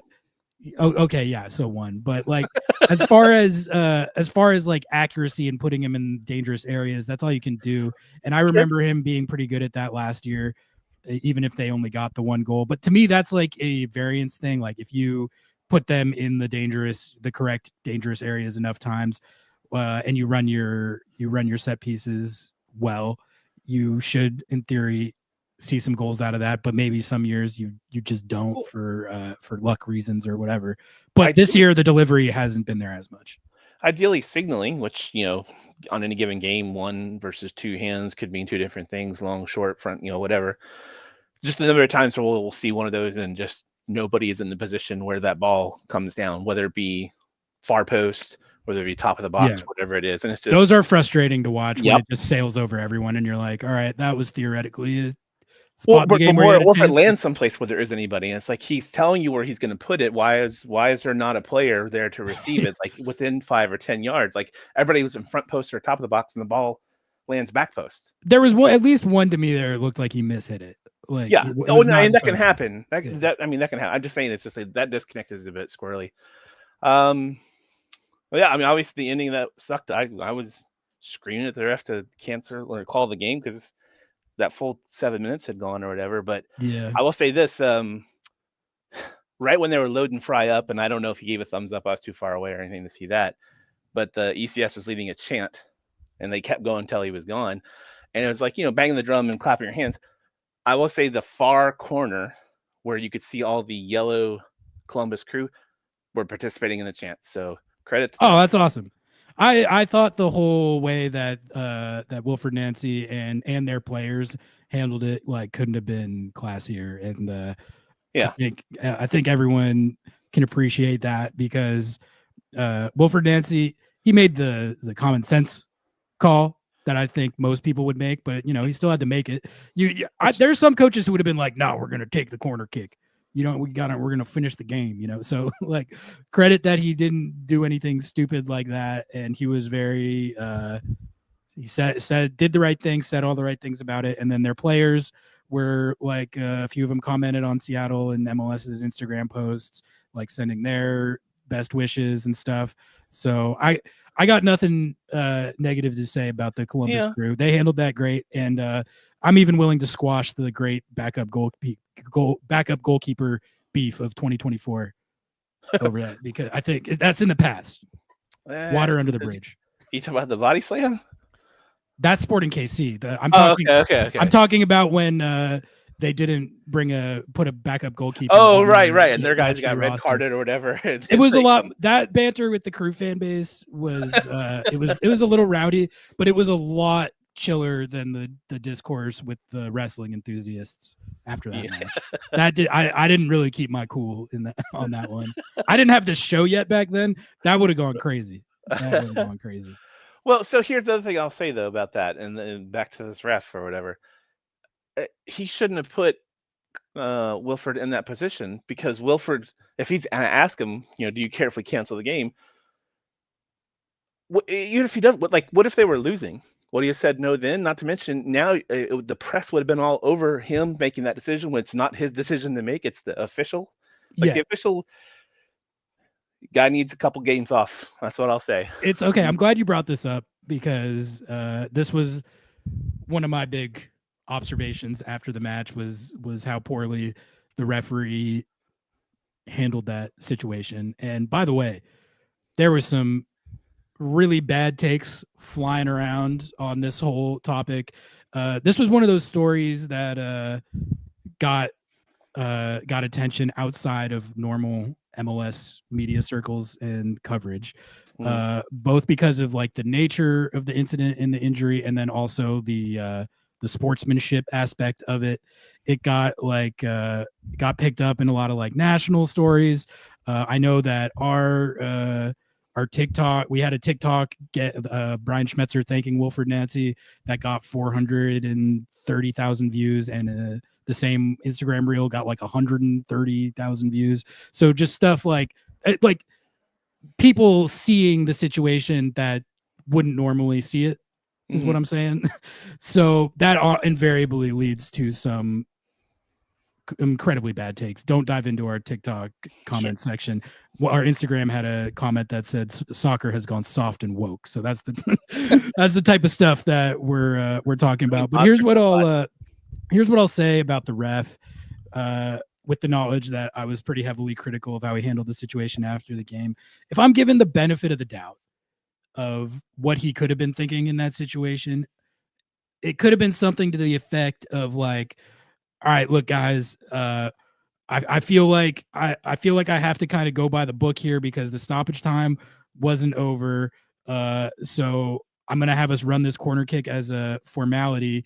And then if you don't want the game to go, you can just like kick it out of bounds and then we can call it there or whatever. But it's kind of like up to you. But like you said, Wilfred Nancy should not be put in that situation where he has to even say that. Like, no, man, like we're not going to take the corner kick.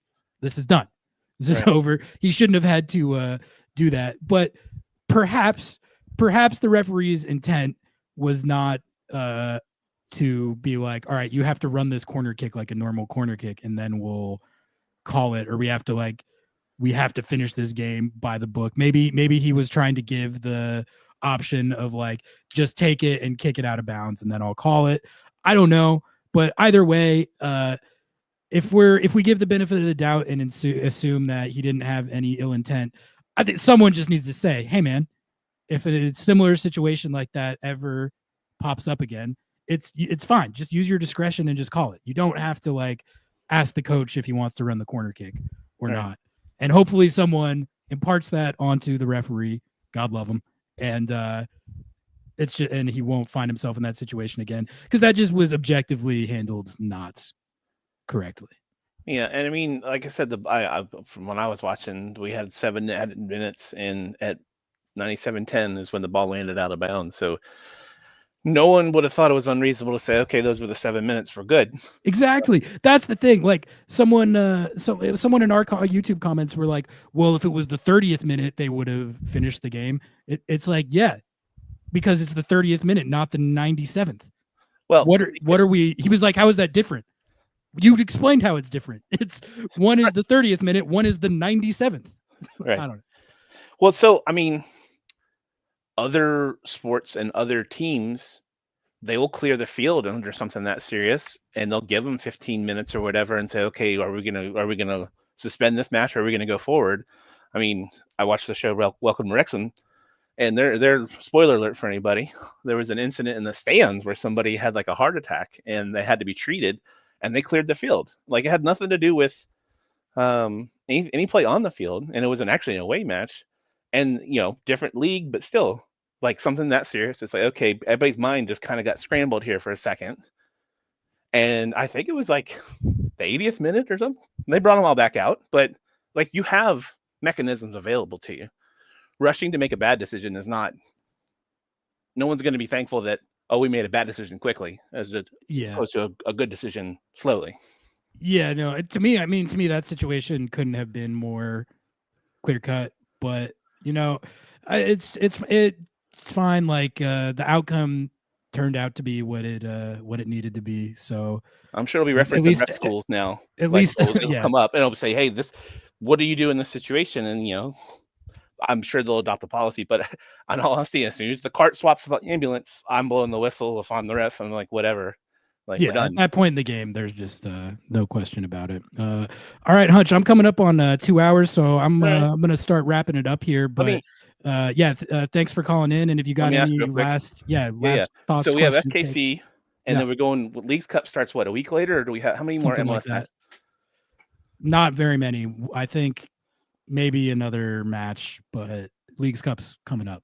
Let's see here. I'm just curious in terms of like getting a cadence here with the regular season to stay in the playoffs, as it were. Colorado at home next Wednesday, and then San Jose 3 days after that again. So we have 3 games in the next 7 days, 8 days, 7 days. Yep. And then away to Atlanta before we start. Okay, so we have 4 matches. Yeah, I'm actually going to the Atlanta match. Oh hell yeah, that's one that I wanted to. It's a good stadium. It's a great stadium. Have you been? Yeah, I went. I think the last time we played, or the first time we ever played there. That's where I grew up, and so my family's there, and they didn't understand for years why I had soccer season tickets until they got a team, and then they all became season ticket holders. Yeah, absolutely. Yeah, so going to that, but I mean, going 4 matches, we should be able to take a result in Atlanta. I think KC should yield some results. I was just looking at Colorado and San Jose. Those could be tough. It's an important stretch because Colorado and San Jose are all right, but they're not the Columbus Crew. No, they're not PSG. Not talking about Atletico Madrid. So these are games where if you want to balance Leagues Cup, but also stay in the mix for top 4, you got to take some points here, and that means picking off a couple wins. So Diego Luna's for San Jose, right?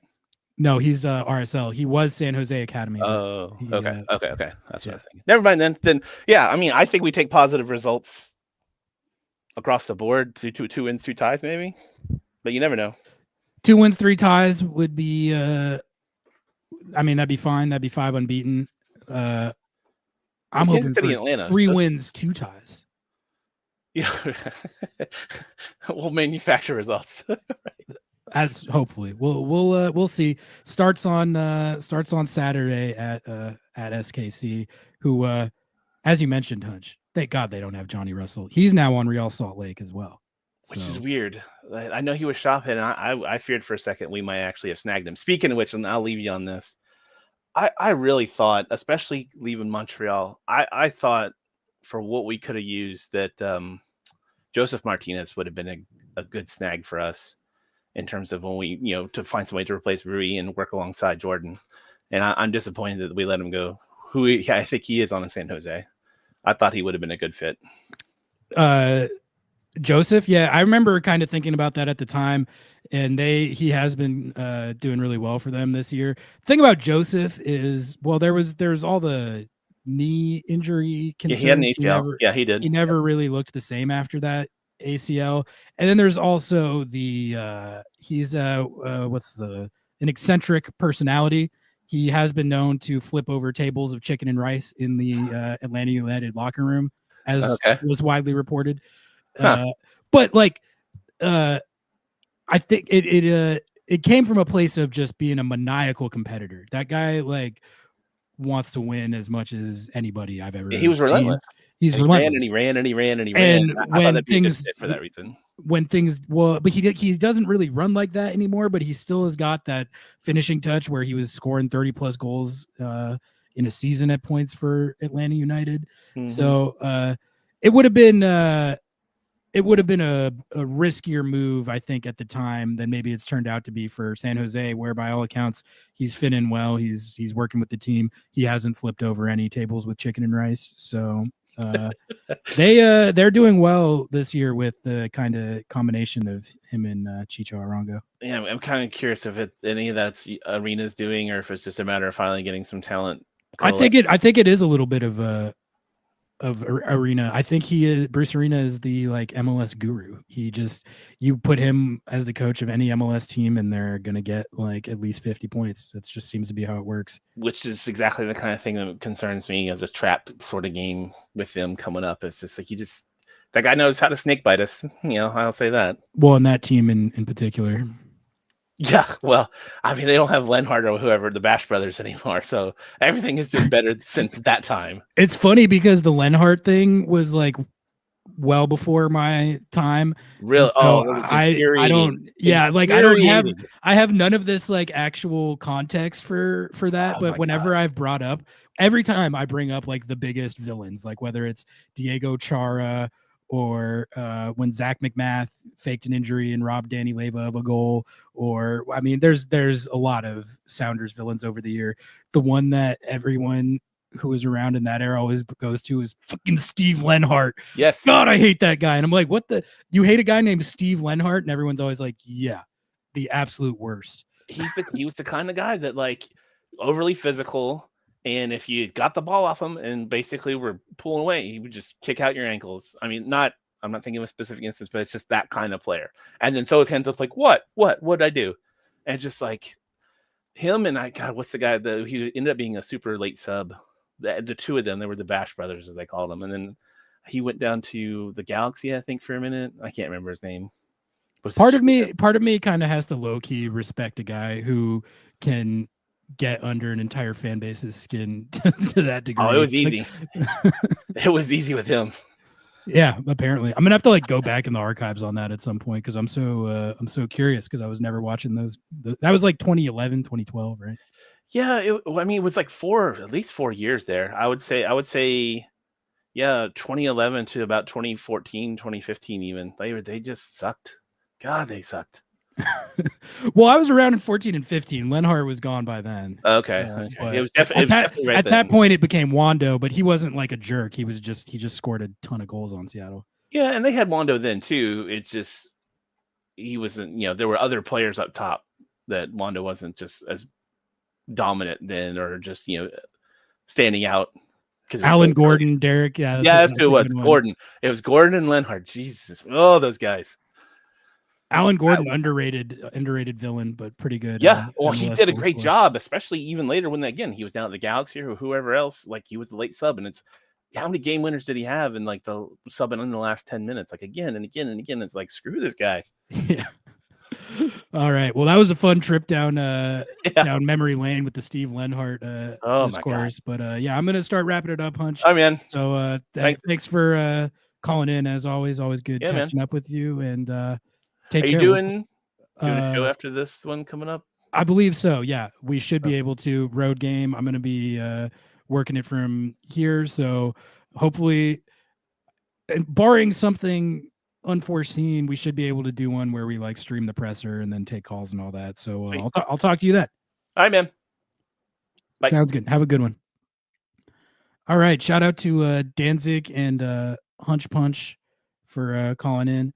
I am going to start the wrap up process here as we go past 2 hours. Go through chat here real quick and see if there's anything else that I should hit before I get out of here. Yeah, you should. All right, I'll just show this to you guys.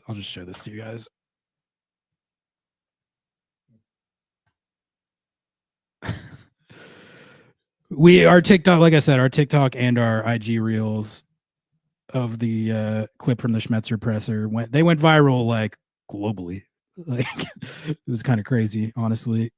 But the comment section were undeniably tough. I don't typically like to give visibility to horrifically bad takes like this, but in some cases it's just for the novelty. This is our talk that got let's see how many views. 437,500 views, 13,000 likes, 158 comments. But check out some of these takes. Check this out. If the players didn't act like they were dying, spelled DIEING, every time they are touched, the refs may take injuries more seriously. This phenomenal take from Alan Sharp, 1276. Thanks, Alan Sharp, 1276. Somehow got 334 likes. A lot of stupid people out there. Is what that tells me. So it was just like a lot of stuff like that. It got picked up in the like we make hating soccer part of our personality crowd. So the comment section was a disaster. Disc Golfer, I saw, if you're still watching, I saw you were in there trying to talk trash to them. So we appreciated that. Your efforts didn't go unnoticed. And then the IG comment section on it was arguably worse. That's the one where we had the guy say, "Soft soccer has gone soft and woke."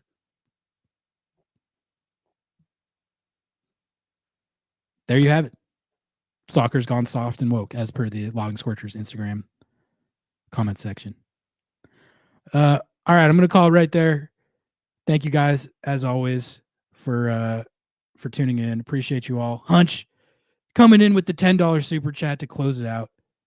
Appreciate you, man. Thank you for calling in. Thank you for the support. You a real one. Derek Richards for the gifted as well earlier. You guys are the best. Under the Lights crowd, you're all the best. Keep an eye out for the show that I teased at the top of the show that Noah and I are going to record tomorrow morning. Gonna try and get that out during the day so it's got some shelf life before the game on Saturday. It's on, folks. The wrestling enthusiasts, they're going to be awaiting in Kansas City. Everyone's going to be ringside. What moves are they going to bust out this weekend? We're going to find out. Pod tomorrow. Post game live with more calls, hopefully, on Saturday. I think we should be able to do that. And then Lobbing Scorchers kickoff with Nico Moreno on Monday at 8 a.m. So, I mean, these next few days, it's going to be content galore. So keep your eyes peeled. If you haven't yet, please like the video and sub to the channel and follow us on Instagram, TikTok, and go to lobbingscorchers.com/sauce. Use code LS with your order and you get a free bottle. All right. Good night, guys.